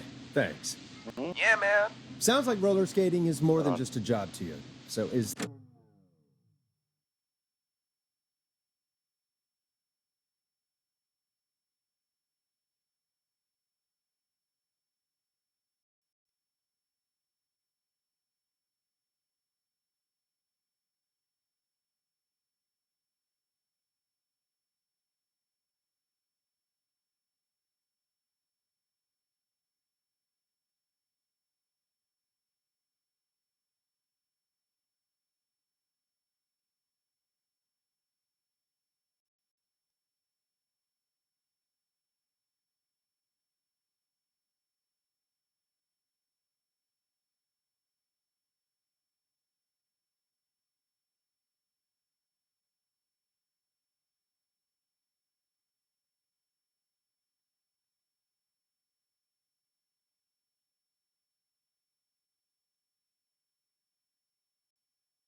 Okay.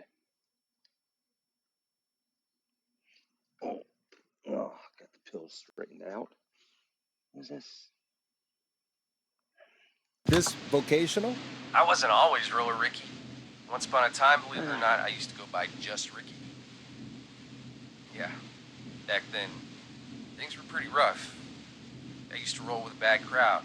Not all bad, but there was one guy. Anyway, some bad stuff went down. Yeah, you were thinking about Max. I harbored a lot of guilt for a long time. I turned to the bottle. And Don's probably gonna kill Max. I didn't really talk about it or even know how to talk. It's just how it was. That bottle took the best years of my life. Or so I thought. It's never too late, Roller Ricky. How did you turn things around? I joined a support group. I opened up about my problems. Sharing that burden just took so much weight off. It's a long story from there, but I found roller disco. I learned how to have fun again, cutting loose and making shapes. Now whenever I get down, I get down. I'm finally free from it all. Oh man, it's important just to talk to somebody. That's the first step. Ain't that right, Max? Aw, hello, Max. Yeah, welcome to the show, Max. Max is my emotional support dog. He's a rescue dog, but I always say he's the one that rescued me. He's the best dog a guy could ask for. Of course, the first thing I did was teach him how to skate. He's better than me now, a real pro. Max can skate. Yeah, man. At first they said it couldn't be done, and then they said it shouldn't be done. But Maxie loves the rink, man. Is that another train, Maxie? Maxie loves trains, man. He's even got that special how to greet them. It sounds like you two make a great pair. Maxie appreciates all the positivity you're throwing out, my man. You know, I'm actually hosting free skating lessons tomorrow at the festival. I think it's a great opportunity to give back to the community. Man, all this talk of skating's got me itching for a boogie. Before I switch my radio off for the night, could I request a song for us? Something I can groove to, you know, something funky. It'll be me and Maxie's final boogie breakdown tonight. Sure. Then I think we'll take it down a level. I can do that. Thanks again for calling. You and Max, be safe now, okay? Bye, Maxie. You got it, man. Peace. Well, folks, this next one goes out to Roller Ricky and Max. Enjoy. I really needed that call, you know, after everything. Yeah, I get that. He talked a bit much for my taste, but it is inspiring to hear somebody come back from the brink like that. Yeah, that's what I meant. You were thinking about Max on skates. You were thinking about Max on skates, weren't you? Well, would you look at that? Another caller on the line. What are the odds? Better take it. Welcome back to 189.16, The Scream. This is Forrest Nash. How are you tonight, caller? I'm doing okay. Oh, Carrie. I made it home safe. Carrie! Hey, I just wanted to thank you for doing what you could earlier. You know, even though not everybody made it, and, I don't know. Hey, it's okay. You were so brave earlier. You're safe now. I wanted to ask you why. Why he didn't. Why am I. Why what, Carrie? Why did he spare me? After what he did. Why let me go? He wanted the pranksters. Maybe he only wanted to hurt the pranksters. Maybe. Did he just think everyone was making fun of him? Did he always hate these hazing rituals? I mean, if he did, why wait all these years to... Why do this now? These stupid hazing nights have to stop. Carrie, you did so well tonight. Stay safe and rest. Help is coming to Gallows Creek. We just need to hold on. Thanks, Peggy. Hey, Forrest? Could I request a song? Of course, Carrie. What song? Any song by Blast Processor. And thank you. This next one goes out to Carrie.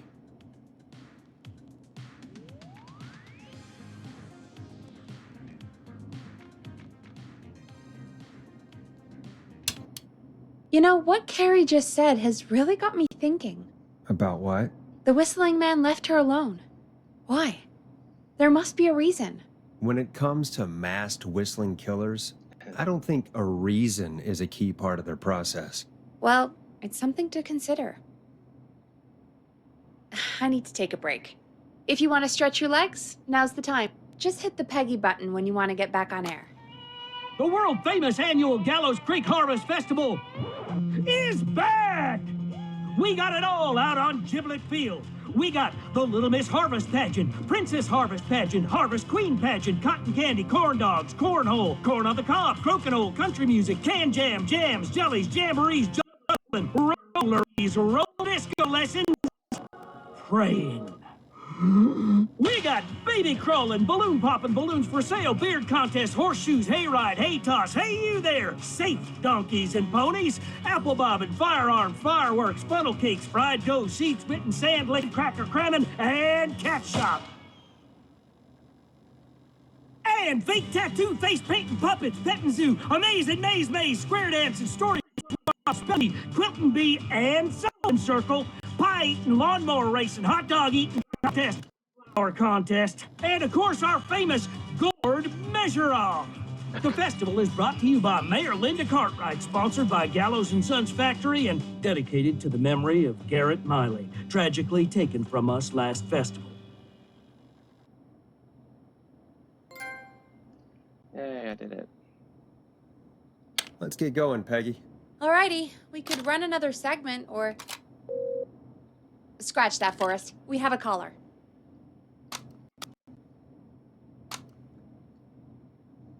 You're through to 189.16, The Scream. What's your emergency? Hello again, Forrest.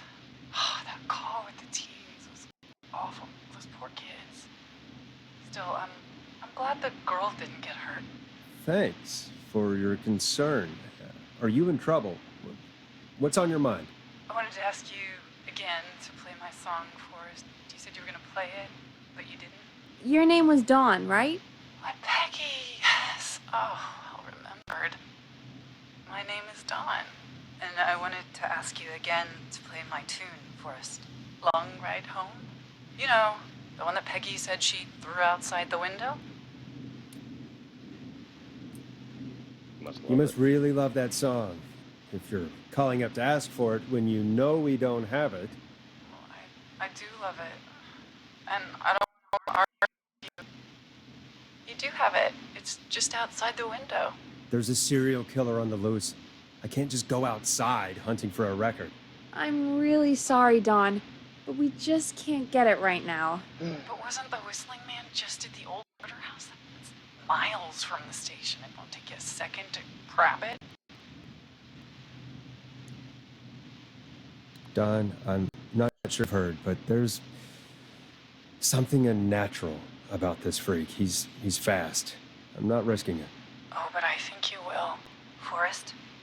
Peggy, I'm calling with more than a request. I know something. I think I know who's gonna be next. What? Are you serious? Play my song, Forrest, and you'll find out. Well, folks, here's some music for you while I think things over. Time to go on the journey that is Blast Processor with their hit song, 1980X. Is she serious, Peggy? She's serious about hearing that song, that's for sure. Peggy, I mean, is she serious about... I don't know, Forrest, but we don't really have a choice, do we? If she's telling the truth... All right, do it. You're a good man, Forrest. I'll slide you the key to the fire door. Wait, our fire door has to be unlocked? Yeah, it, you know, I never thought about it, but yeah. We should talk to Reggie about that later. Anyway, I'll hold the fort down while you're out. Maybe I'll even get a caller. That could be exciting. 189.16, The Scream. With me, Peggy.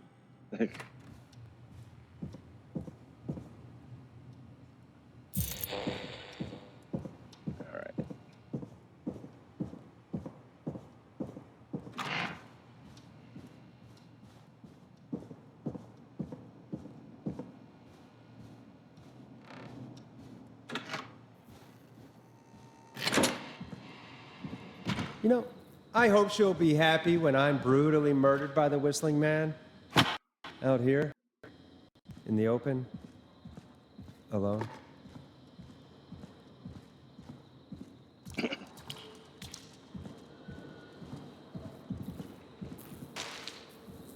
Here it is. Long ride home.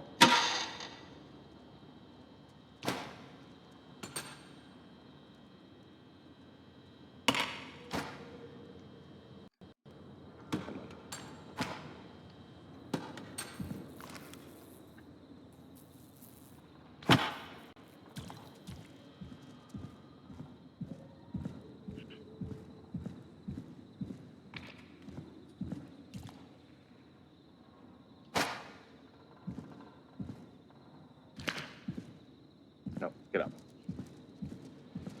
The last one is other basement park. Bingo!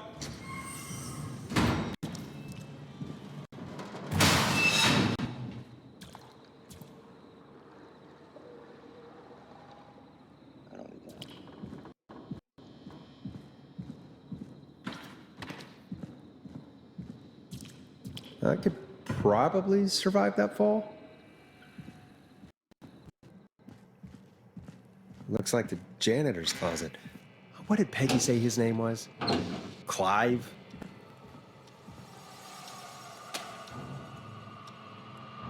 Huh. There's a key. I'll just take that. Might be important.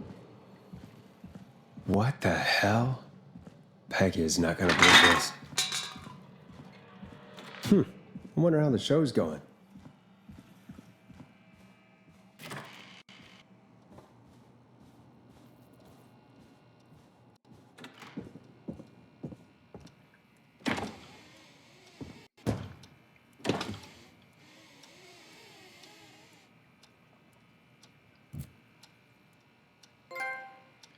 Yep.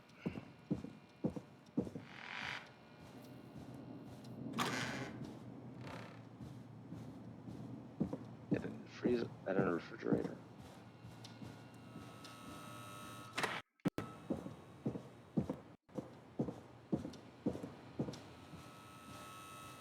Isn't that such a good song, folks? And now for... Jesus, Forrest, you've been gone for ages. I thought something had happened. Something did happen. Clive the janitor might be Clive the murderer. What? I'll start from the beginning. The fire door locked behind me, so... 2:40 a.m. Why did you heave that thing all the way up here? Because the basement's creepy as hell, and I don't like standing around down there. Fair. All right, let's run through this again. We have a creepy board you found in a creepy basement, made by our creepy janitor, who you think is the creepy Whistling Man.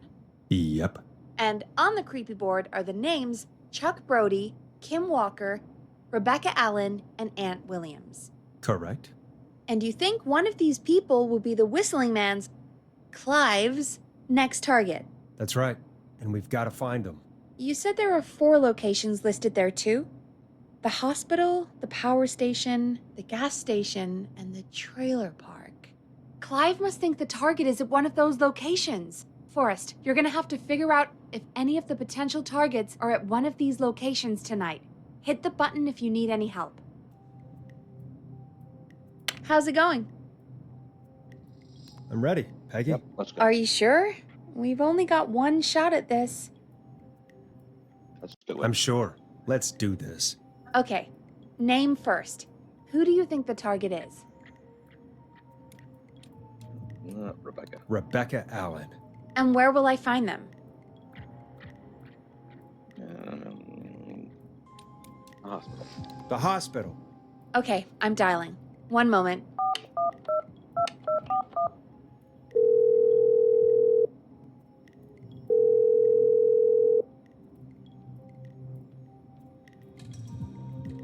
Forrest, I'm through to the hospital, but they say there isn't anyone by that name there. Oh well. What? Then who? Jesus! It sounds like something blew up. He's using bombs now? Oh my god. The call board. One moment. Forrest, I'm getting so many calls. Just let me... I'm gonna take us off air for a moment. Peggy, what's happening in there? Peggy. I'm back. He blew up the gas station, Forrest. Okay. I spoke to the fire department and the hospital. The fire department is useless now, as you know. And the hospital's only ambulance was at the gas station. I just noticed. Forrest, you've got to say something on the radio. There. You have to tell the town. And in her picture I'm at putting the us end, back on air. Now. She has straight hair. Gallows Creek. I don't know how to tell you this, but the gas station's been bombed. Please, everyone, stay safe, stay inside, and... Oh, just bring us into some music, Forrest. Here's some music while we regroup here on KFAM 189.16. The Scream.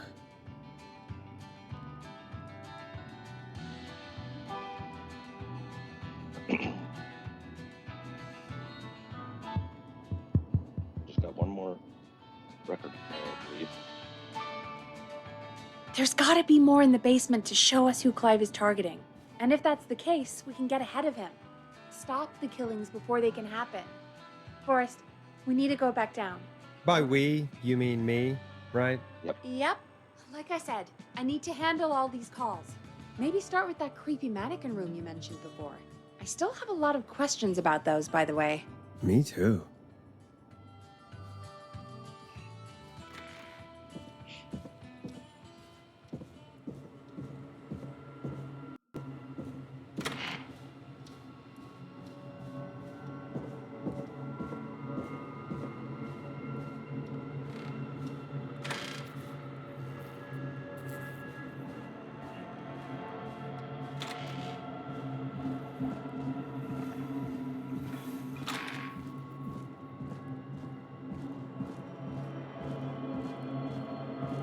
This basement doesn't really make any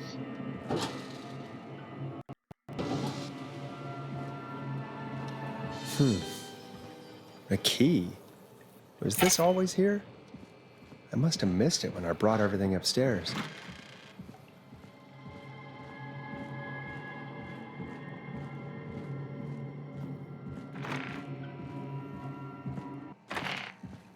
Hey, Forrest!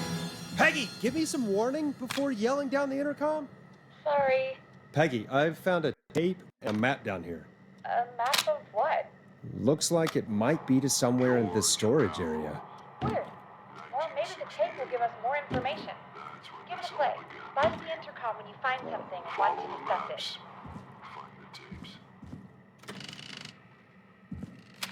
Wait, George Barrow? We all heard that he drowned after a night out drinking. Was it actually Clive? Has Clive really been the whistling man for that long? He says I need to follow the maps and find the tapes. Yeah, come on, let's go. I guess that's what this map is about. I think we need to see what else is hidden down here. Be careful, Forrest. Keep looking. Buzz the intercom when you found something. Time of autopsy is 7 a.m. Cause of death is asphyxiation from drowning. The degree of rigor mortis indicates that the subject... Small lacerations to arms, legs, and face. This looks useful. I'll be right back. I'll give Mom more pills.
Trying to get a sleeping person to swallow pills.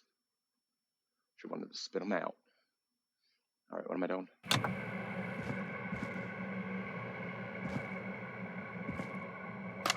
Preliminary toxicology results show. Additionally, there appears to be a post-mortem injury.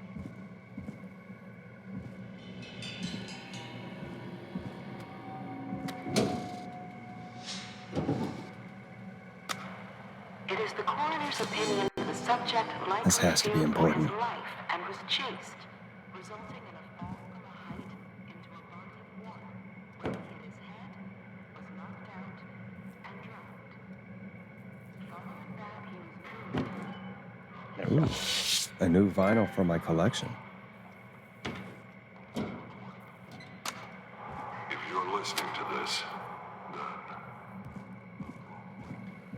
What the? Oh, sorry. I'm unmuted, right? Yeah.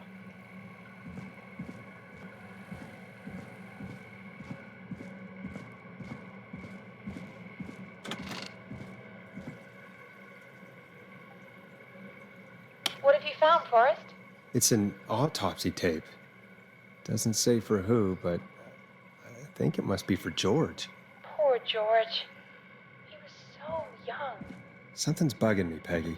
What do you mean? I swear I recognize the voice of the woman talking on the tape. I just can't place it. Seriously? Do you think you've met her before? I don't know. I mean, I just got here recently. I don't know. Found another tape. It talks more. George died. What? Sounds like he was running for his life. Sprinting through trees and bushes, getting cut up all over. What would drive someone to do that? I'm not sure yet. There's also a tape about a toxicology report. There were no signs of drinking or that he was on anything. What? But everyone said he went swimming drunk and drowned. It was in the newspaper and everything. I found a written autopsy report. What did it say? According to that, it's just like you said at the start. George, after getting drunk, said he liked to fight, too. But that contradicts the tape. I know. And I think I lied. In the report it says, I'm sorry I do this, Virginia. If it was on the autopsy report, then Virginia must be our coroner. Wait, the caller from earlier, when we had to call the takeout restaurants, wasn't it Virginia? If only she had made it. Then we might have learned more about what's going on. It's okay. We did what we could. The takeout idea was a long shot as it was. I found a tape that introduces a new detail to the story. Post-mortem injury. Apparently, his arm got caught in a car door. A car door? Yeah, after he died. How do you suppose they can tell? How can they tell? I'm a radio producer, not a coroner. The written report I found doesn't mention it at all. How did his arm get trapped in a car door after he died? Unless he got it when the police collected his body, I guess someone else must have moved him after he was dead to where he was eventually found. But the report, what is going on here? I found a police report.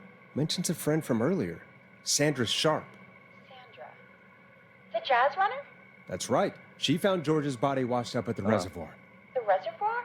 Yeah? What's strange about that? George got cuts from running through foliage, right? But there's no forest around there. Also, how did it wash up at the reservoir? What do you mean? Reservoirs don't have tides. But that's what the police report said. It's not possible, though. I did a school project on reservoirs and got an A. But, yeah, not important right now. The important thing is that it doesn't make sense. What are you suggesting then? That the body was originally found somewhere other than what the report suggests.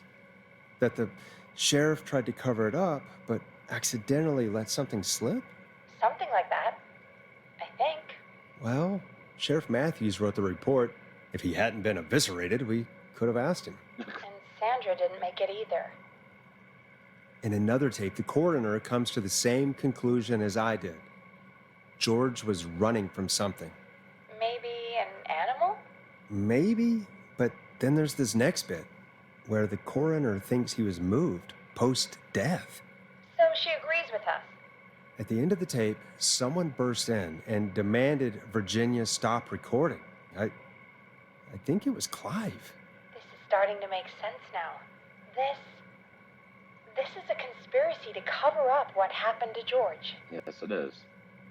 I think I found Clive's last recording. I think Clive might be gone. Gone? I found a confession. Not for any killings, but for playing a part in covering up George's death. He left this behind in case he died. He hoped someone would find it. Do you think the Whistling Man already got him? Possibly. We've had a lot of callers tonight, but maybe not every victim made it to the phone, you know? We don't know how many there really are. Christ, Forrest, that's dark. I know, but Clive said he had read about other murders in other towns, and that the murders were all folks who knew about the incident. And the killings were getting closer to Gallows Creek. He said he wanted to do something good for once. The board in his office. He wasn't tracking people down to kill them. He was tracking them down to save them. Ugh, why didn't he just come out with all of this? He said his employer threatened his family if he spoke out about any of it. His employer? The one who orchestrated the cover-up? Yep. Oh, Clive. I'm sorry for thinking you'd killed all those people. Do you think you found everything? Yes. I think so. Can I go? Forrest, what's going on here? Someone wanted that boy's death to seem like an accident. And they hired Clive to make it look that way. Come back upstairs when you're ready. We need to figure out our next step.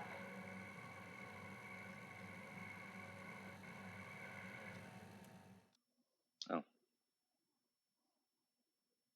You gonna bring me up?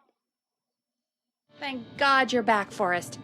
I've been running out of stuff to pad our airtime with. Peggy, you work in radio. Forrest, I'm stressed. I mean, really, how are we supposed to keep a show going with all this happening? Good job. This is our job, Peggy. We gotta do it. You're right. So, what's the plan now?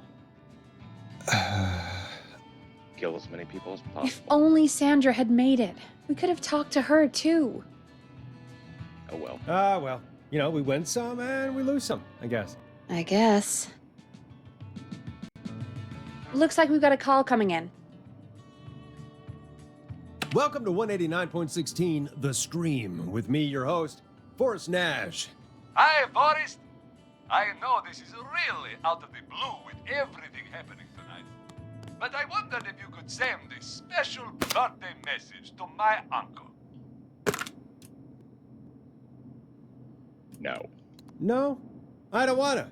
Oh, come on! It's his birthday. I won't have a chance to do it again until next year. May as well, Forrest. Fine. What's his name? Thank you, Forrest. He's my Uncle Ronnie. His first name's Peter, Ronnie. but he never liked his name. But since he always had salt and pepper hair, even as a kid, can you believe it?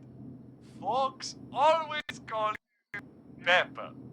Thanks for the history lesson. Is there anything besides happy birthday you would like to say to Mr. Pepper? Oh my God, damn it!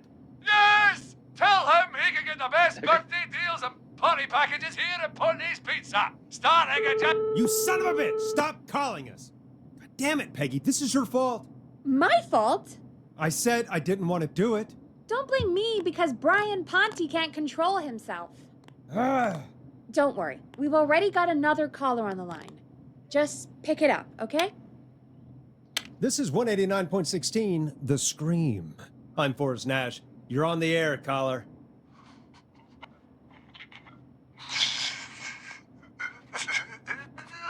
Caller. Come on, Dawn.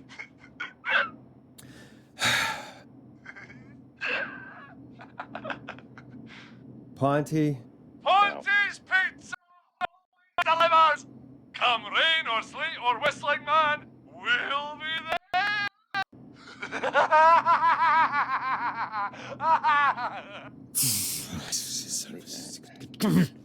Forrest? Forrest? Are you okay? Roller Ricky's next. Forrest? I hope the whistling man gets in with his own pizza slicer. Jesus, Forrest? Sorry. That was too much. It's okay. It's been a high-stress night. Don't worry about him anymore, okay? Not for tonight, anyway. I think he's spent for now.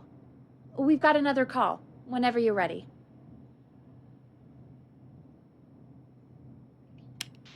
Folks, don't spend your money at Ponty's Pizza. That's all I'm gonna say about that. Moving along, I'd like to welcome another caller to 189.16 The Scream. With me, Forrest Nash. Who, may I say, is calling? Well, hello again, Forrest. Don. Don? We played your song, Long Ride Home. Did you hear it? Can you tell us? Never mind that now. First, I'm calling because I need your help. Are you in danger? I sure am. Do you mean Yes, he's after me now. you? I think so. He must have heard me on the radio helping you. Right. Right. Okay. Tell us everything. I was out following a lead, trying to work out who would be next, after Chuck. And what happened? And I started to feel like I was being followed. I came back to my apartment building, but this newfangled security system has me locked out. I need you to help me get inside. There's a key? Don't you have a key to get in? Only for the apartment door. The front gate requires an entry code. The future is electronic, I guess. I need that code to get inside. Which apartment block do you live in? Maybe one of our listeners lives there too. It's the new Woodside apartment building between the town hall and the trailer park. But I doubt any of your listeners live there. I don't have many neighbors. Sounds like a prime piece of real estate. The sound really carries at night. Shit.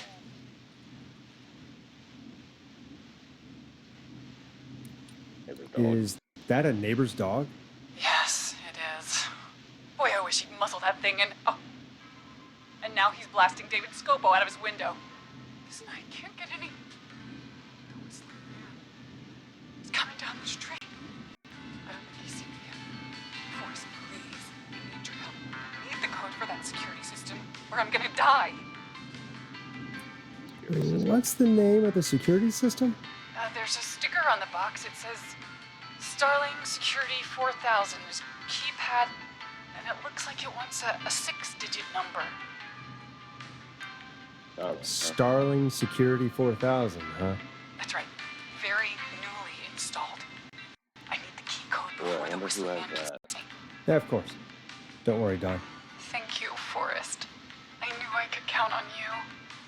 I'll sit out of sight. Call me back soon. Starling 4000 user manual. Ah, these codes should come in handy. All right, folks. Here's a little tune for you all to enjoy while I try to break Dawn into her apartment. You were pretty quiet there, Peggy. Forrest, was it just me, or was there something... Yeah, it wasn't just you. Something was weird about that. Yeah. Well, tell you what, we have a Starling 4000 or whatever here at KFAM. Clive bought one for the station. Maybe we can find something to help. Well, I'm not sure who, but to help someone.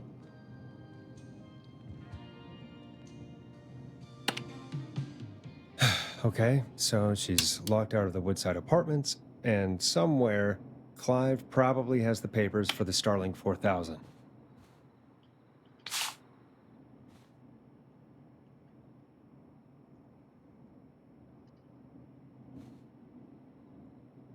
Welcome back, Forrest. Find anything? The Starling 4000 security manual. It's got a bunch of codes. Good. And did you find anything else? Nothing, except the manual. All right.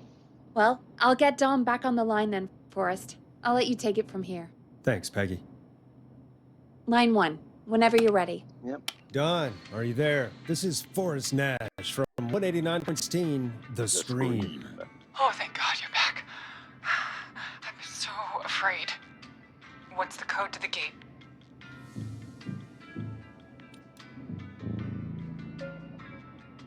Wait, what was I giving her? Enter. The code is 715914. Thank you, Forrest.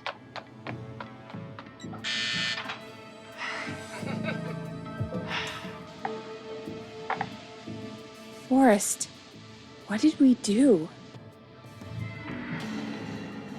Whoops. Maybe that wasn't. Forrest, there's another call coming in. Evening, caller. You're live on... Forrest! The psycho's somewhere in the roller rink, dude. I just saw a shadow. God damn, how do you even get in? You've gotta help me, man. Forrest. Maxine, no! Come back! I can't find my rifle, man. It's... I don't want to hurt anybody, but I can't let anything happen. Maxine! Maxine! Maxine! You didn't do anything wrong!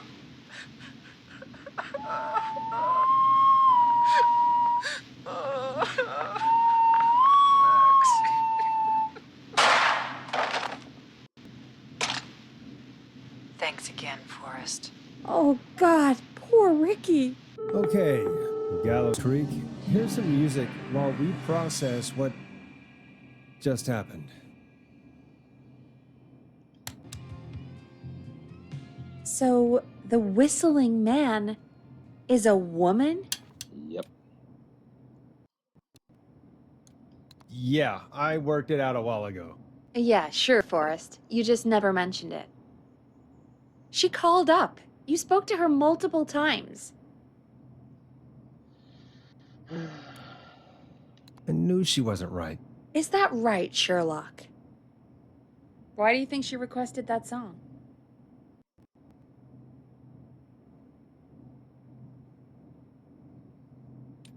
To mess with us? Yeah, maybe. So, what now? I guess I should make an announcement. We do have new info. Okay, you're live in 3, 2... Hey, this is Forrest Nash here. I hope you're all safely locked inside. For those of you listening to that last call, you might be wondering what to make of it all. Here's our take. We now believe the killer is actually a woman. One who might manipulate you into letting her in before she attacks you. We're neighbors. Look out for each other and stay safe. The killer was calling themselves Dawn.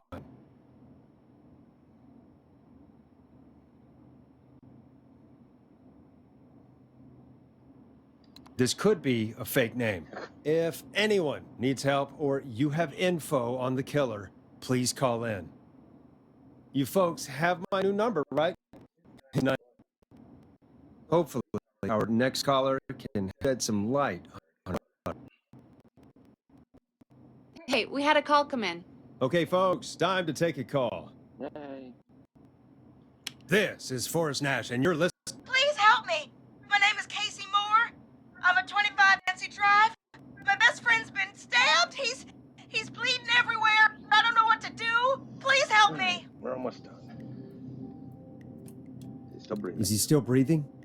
Yeah, but he's bleeding out fast. I really need help. Please. Take a breath. We'd been out at the reservoir. We were heading back to his place when we heard this whistling all of a sudden. He just started freaking out. He screamed at me, told me to hide. I'd never seen him like that, and I just panicked and ran and hid in a bush. Oh no. Forrest.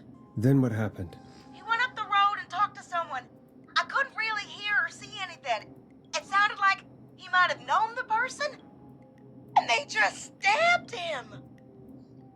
A woman? Was it the whistling?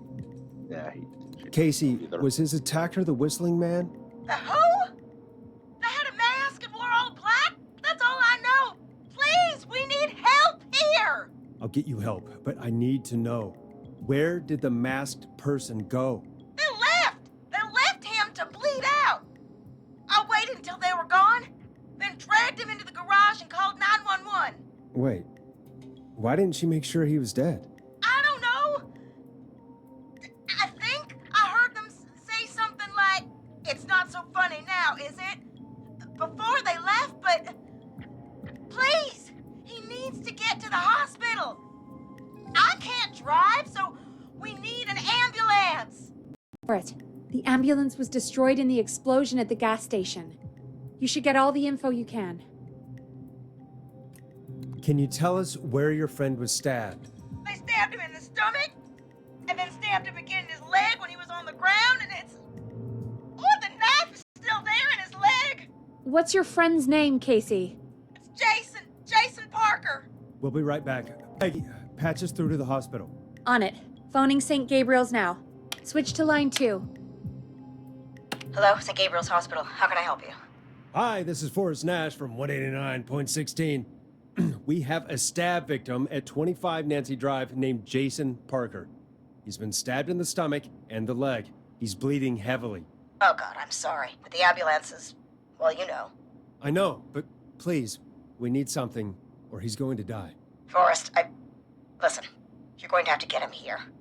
We need to see him, and we can't get there ourselves right now. We don't have any way to drive him right now. And even if we did, he's bleeding out fast. All right, listen. We need to buy him time to get here. That means stopping the blood first, and then finding someone to stabilize him. To stabilize him, you really need someone with first aid training. Do either of you have any? No. Me neither. Damn it. I'm really sorry about this, but I have other patients who can't wait. All I can do is talk you through the procedure as quick as I can, and then leave the rest to you. You think you can handle that? We don't really have much choice. Hit me. Okay, from the top. If he's bleeding out, then you need to get him comfortable and try stem bleeding. Lay him down. Apply continuous pressure directly to the affected areas. When the bleeding slows, get a clean cloth of some kind and hold it over the wounds. Get them comfortable. Apply pressure. Clean cloths when slowed. Got it, I think. You said he was stabbed, right? If the object he was stabbed with is still in him, don't take it out. It's the bleeding right now. If anything, you should secure it so it stays where it is. I wouldn't have thought of that. It makes sense, though. God, that was a lot of info. But I think we can handle this. Glad you got it so far, because there's more to go. I'm still with you, Doc. What else do we need to know? If he lost a lot of blood, he may enter shock. If he does, act fast. If you applied a cloth and it's bleeding through, don't remove it. Just apply another on top of it. If it's safe, elevate his legs to get blood circulating to his vital organs. Try to keep him warm. Get him to rest and reassure him. We need the patient to stay calm. All right, don't replace bandages, elevate his legs, keep him warm and calm. This is a lot. I'm really sorry. That's as much as I can give you right now. Try to stop the bleeding, find someone to get him stabilized, and get him here as quick as you can. Good luck. All right, Forrest. Casey's still on line 1. Hello? Hello? Forrest, are you there? Hi, Casey. I'm here. How are you doing? I need help! I've been putting pressure on his stomach wound since you left, but he's still bleeding. I don't know what to do. That's good, Casey. The nurse said to do that. What about the knife in his leg? It's gotta be hell. Should I pull it out? Yeah, that has to be incredibly painful.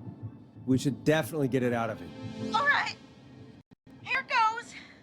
Jason, just hold on. Wait, I was reading my notes. Did you say pull the knife out? Oh, God, help! I pulled the knife out and and the bleeding, it's getting worse. It's... Quick, Casey, we need pressure on the wound. Do you have any sort of cloths nearby you could use? Yeah. There's some laundry piled up on top of the dryer, some cloths on the hood of the car, and what else? I guess I've got my jacket. Take the cleaning rags and hold them over the wound. I really hope these are clean. Here we go. I'm sorry, Jason. It's secure. I'm putting pressure on his stomach again. We shouldn't have pulled the knife out. Forrest, can I have a word? Casey, I'm gonna have a quick word with Peggy. Keep putting that pressure on and let us know when the bleeding is under control. You're doing great. But what if something happens? We'll still be here. Just shout if you need anything, and we'll be here. I promise. Okay. I'll wait. Jason, please be okay.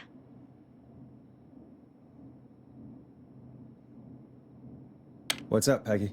We can't stay on the line with her all night. Dawn is still out there. What if other people need us? You're right. She's probably on her way to her next target right now. Exactly. And you heard the nurse. We need someone there with training who can stabilize him. Gotta get to the hospital somehow. Could somebody nearby help them? Maybe drive them to the hospital? You know, that's exactly what I was wondering. Do you have anybody in mind? I might. A little before you started working here, KFAM did a mandatory first aid training course. Me and Karen missed it because we were away on a producer getaway. You skipped it, didn't you? Never mind. So, how does KFAM's first aid course help us? Casey said they're at 25 Nancy Drive, right? Yeah? Why? They put up a bunch of cheap houses around there about 10 years ago. So a bunch of people here at the station live around there. Do you think any of them could help Casey and Jason? Probably, but I don't know who lives there. And since I missed the training day, I don't know who knows first aid. Could you call them and ask? I don't know everybody's numbers. I've only ever called Karen. Everybody's personnel info is probably in Reggie's office. Got it. I'll look through their office. It's a life or death situation. I'm sure they won't mind. Right. But there are a couple of problems with that. Naturally. It's sensitive information, so Reggie probably locked it in his safe. Great. Great. Any idea what the combo for the safe could be? Not a clue. Reggie's a serial note taker, though. Maybe something in his office will give it away. Right. There is something else. I'm not gonna like this, am I? Have you ever heard, the future is floppy? Peggy, what the hell are you talking about? I'm talking about floppy disks. Floppy disks are like these futuristic things that have information on them. You put them in a computer and they do something. Peggy, I know what a floppy disk is. Anyway, Reggie decided that the future is floppy and started phasing out our physical records and replacing them with these floppy disks. I imagine it's the same for our personnel files. That's good to know. Since we haven't heard anything from Casey, I'm guessing Jason's okay for now. I'll check out Reggie's office and see what I can find. You'll need a key for that. I'll just slide it under my door now. Thanks, Peggy. I'll just have to look around.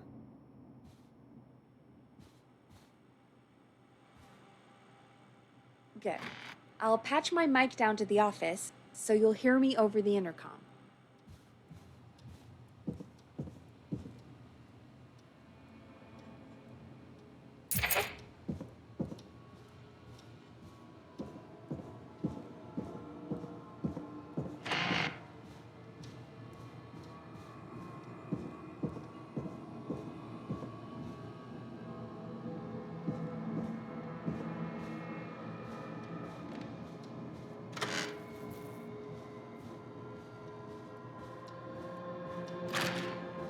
Looks like I need a 4-digit code.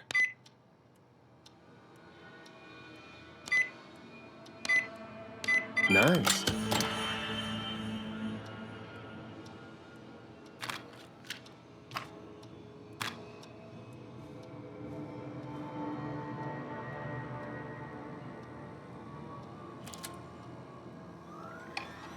Hey, Peggy. I think Reggie's on to you and Karen. Maybe don't bring those little drink umbrellas into work for a while. What? Why are you reading my file? You need to find someone who can help Casey. We already know I can't. Don't waste time. You're right. I'm sorry. I need to focus on possible candidates. I can read the rest of this later.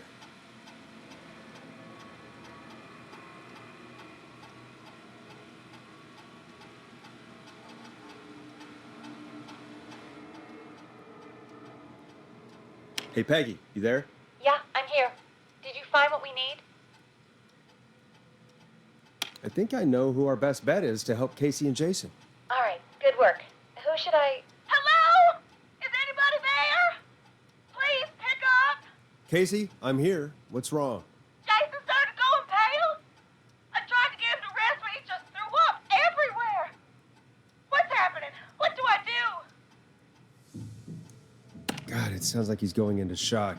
Casey, just stay calm. It's going to be okay. But the bleeding seems to slow down. Did I mess up? Jason, I'm sorry. Casey, calm down. You've done everything right. I need you to listen to me, okay? For Jason. What did the nurse say to do about shock? Casey, I need you to prop Jason up. We need to raise his wounds. Both of his wounds?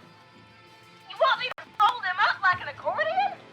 Did the nurse really tell you that? That doesn't sound right, Forrest. We really need to be careful. If we get anything wrong now, then I'm looking at my notes.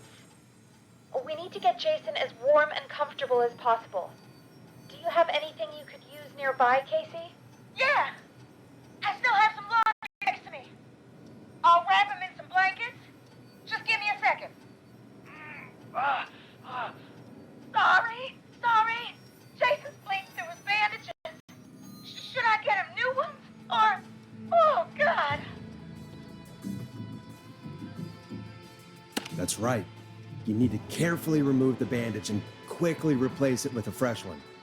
What do you have nearby? I've used the rest of the laundry to keep him warm, so... I'll use my jacket. I can always get a new one. I'll fix his bandage and get him warm. Hold on, please.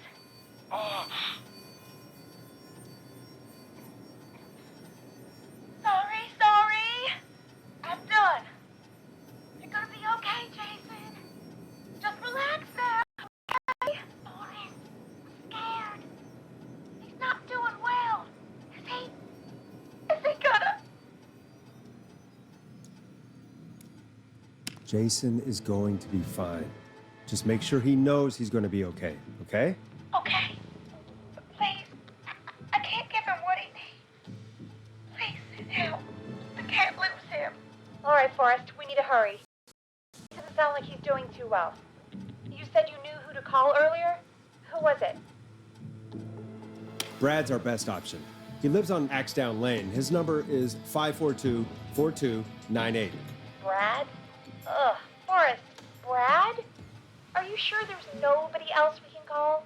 Look, I know you aren't Brad's biggest fan, but this isn't about you or Brad. It's about what's best for Jason. Fine, you're right. I just need to remember this is for Jason and Casey. Jason and Casey. Peggy? Yeah, I know. Calling now. Bradley, it's Peggy. Something's happened and I need you... No, I don't need you, then. Bradley, quit being an asshole and listen to me. Shut up for once and listen. Somebody has been stabbed and they need your help. Yes, stabbed. At 25 Nancy Drive. There's no ambulances. They need help ASAP or they won't make it.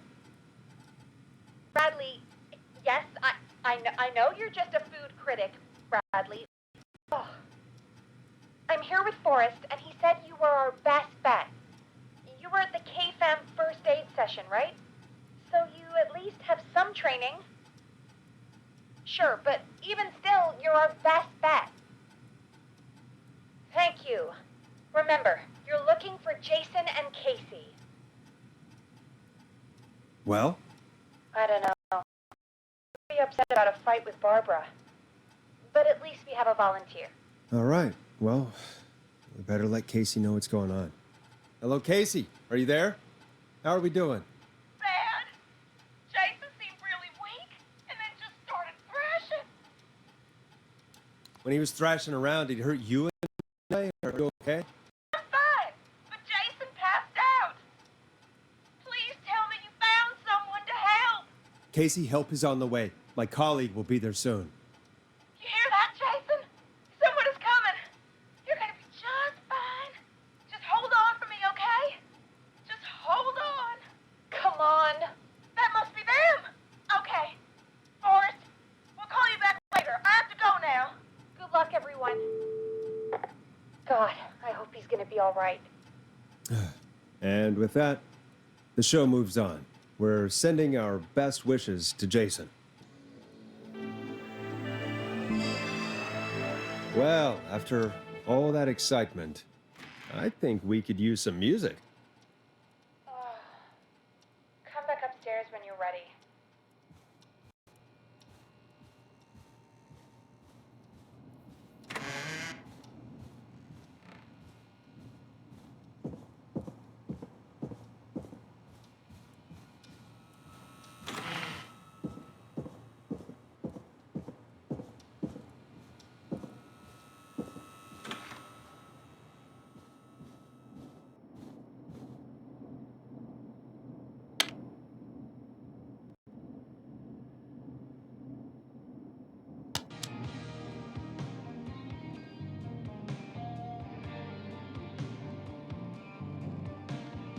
It's getting pretty late.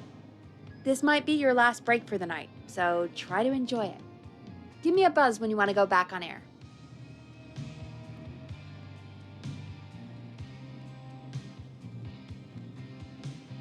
Let's roll. You got it. We've got another call coming through, too. Okay, Forrest, shut the music off. Oh, we have another call coming in, but hang on. What's up, Peggy?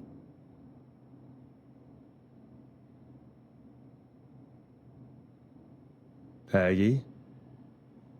You're gonna want to take this call off the air. Who is it? Just do it. All right, folks, it's time for another track. Here's one to help you sit back and relax. We'll be right back after this.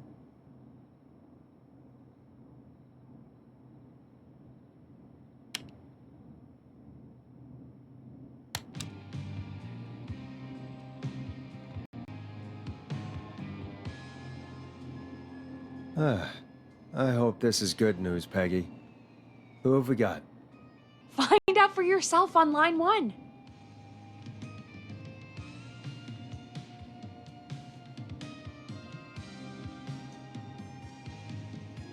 Hello? Forrest, I'm glad I got back through to you. Sounds like it's been a busy night, huh? Surprise! It's Leslie, our 911 operator, leading the charge from Henderson to come save us. I've been muted. It's so good to hear from you. Are you okay? I am. I'm driving back with an officer from Henderson now. We got back into radio range a little while ago. We've been listening in, but haven't been able to get through until now. Ever since you found Sheriff Matthews, it's only gotten worse. It's been a long night. Well, it shouldn't be too much longer now. I'm glad I got through to you. I wanted to let you all know what's going on. I made it to Henderson. Turns out somebody had cut the phone lines, and they had no idea what was happening. After I told them, well, their sheriff sent a goddamn squad back with me to stop this. That's great news! That's crazy about the phone lines, though. Do you think the Whistling Man cut them? I'm guessing so. I don't know how the Whistling Man did it. But that doesn't matter right now. Listen, we're coming in hot, but we need your help. I know Gallows Creek isn't a big town, but if we don't know where the Whistling Man is, we can't get him. Her. That's where you come in.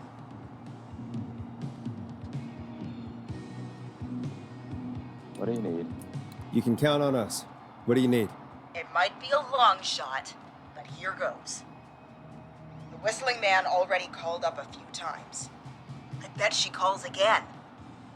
We're still a little ways out of town, so if she calls, stall her. Buy as much time as you can for us to get in. And while you're talking to her, try to figure out where she is. We'll be listening in, so once her location is known, we'll head straight there and end this nightmare. I'll do my best. I know Get you us all will. killed. Heck, I can see the headlines now. Forrest Nash's interview of a lifetime. Anyway, I'll radio the other cars and tell them the plan is a go. Hopefully the next time I see you, it'll be with our killer behind bars. Take care now. We'll see you soon, Leslie. But it sounds like this is almost over. We're nearly through this. Best we don't waste any time then. Let's get back on air. You got it. Time to turn the music off. Bringing you back live now. Welcome back to The Scream with me, Forrest Nash. The line is lit up. Right to our next caller. I just want to say, things are looking up. It's almost over. But for now, let's bring in our next caller. Evening, caller. This is Forrest Nash. Forrest? Casey, is that you? Are you all right? Forrest, it's Jason. Don't tell me. Don't tell me. Is he... He's gone. Oh, Jason. Your friend. They tried everything they could. They said he just lost too much blood. Casey, I'm so sorry. I can't believe he's gone. Could I have done more? You did everything you could have done. You both did. I'm sure Jason knows that. Thank you, Forrest. I really hope so. Hey, guys, I'm really sorry, but there's a call on the other line. I just need to make sure we don't have another situation brewing. It's all right, Peggy. I understand. Do what you need to do. Thank you, Casey. I'll be right back. Forrest, Yes, Casey?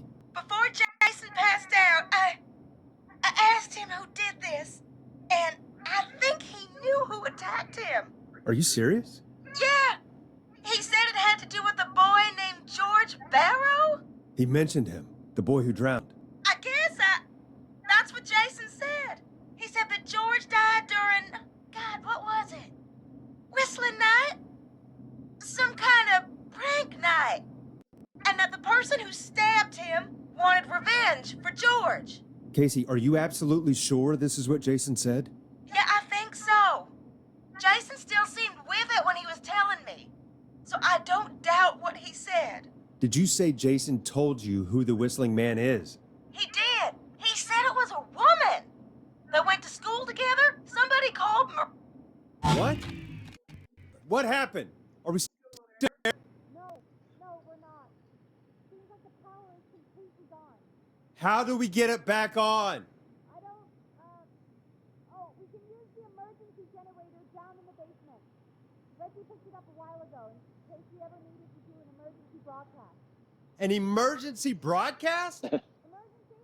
You know, nuclear war, alien attack, broadcasting a serial killer's location to the cops so we can end this nightmare. Fair point. It's in the storage area in the far back corner, up on the wall. You might have spotted it earlier when you Yeah, I did. It'll have a big red button. Just press that. I'll see you when you're back.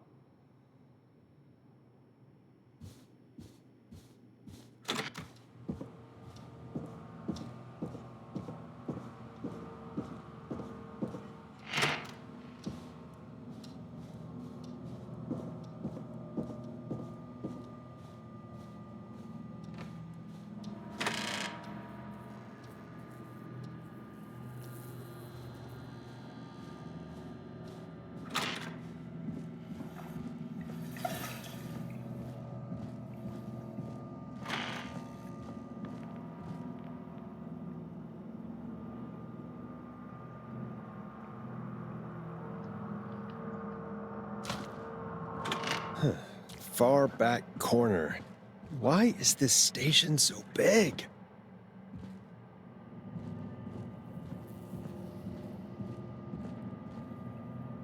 That must be it. Boom! We've got power. Yes, we do. The Whistling Man. I need to warn Peggy.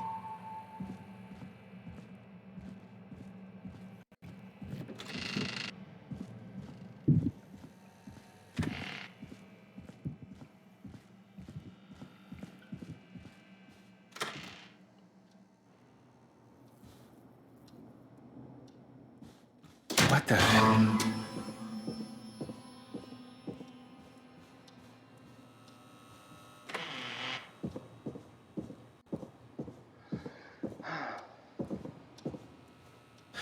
Oh no. Peggy! Where'd you go?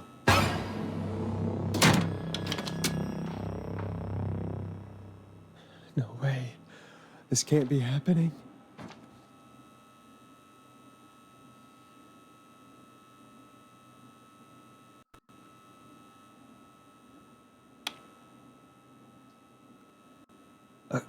A call.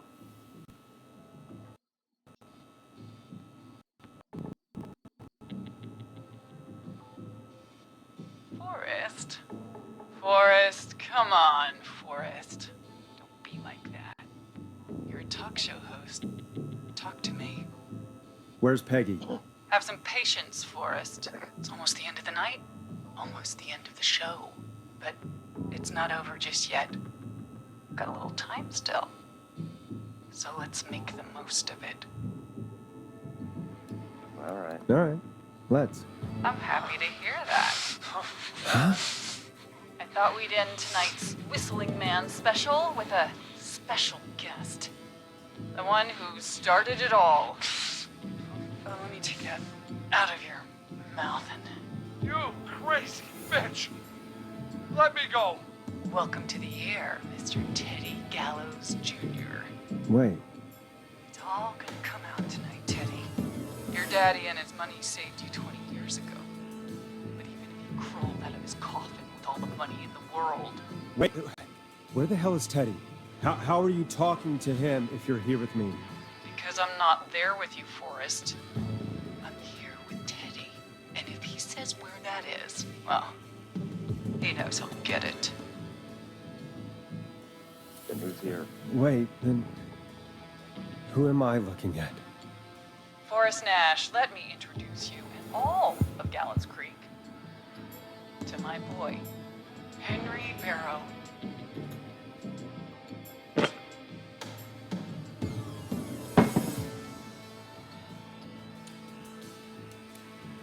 Hi, Henry. Nice to meet you. Don't mind him. He's just shy. So there were two Whistling Men tonight. Of course. That explains how you were always able to get around town so quickly. Hang on. Did you say Barrow? Then are you... Let me just get this mask off. Damn uncomfortable thing. No wonder Mooney went crazy wearing this. There we go. Marie? Oh, I need. Marie Campbell? George's old girl. Well, it sure has been years since I last saw. Oh, God damn it.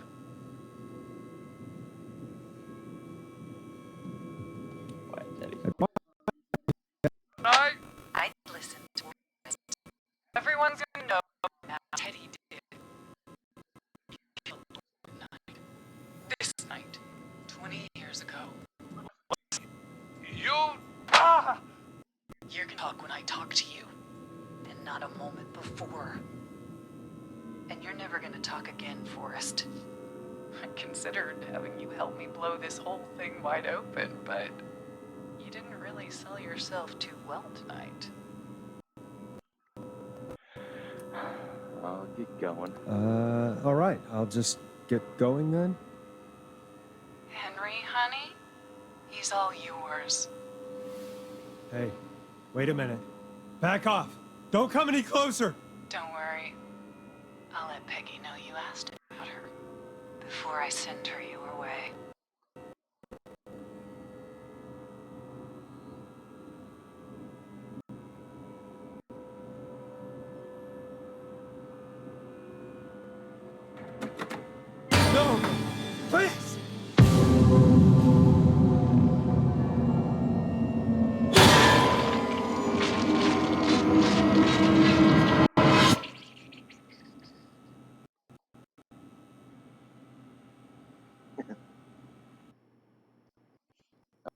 He killed everyone.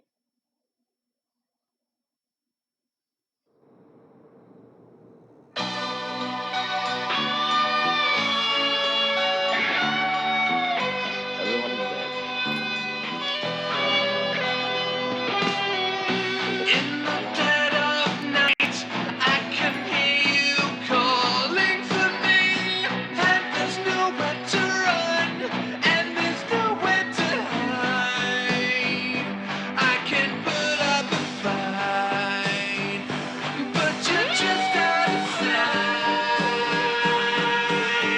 And you won't let me go. Here in the darkness, I've got this feeling. It's growing stronger inside of me. It's a killer frequency.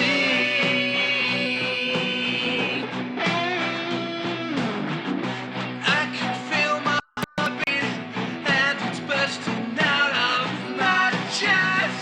But the radio's on, and it's playing the song we love best. I can put up a fight, but you're just out of sight. And you won't let me go.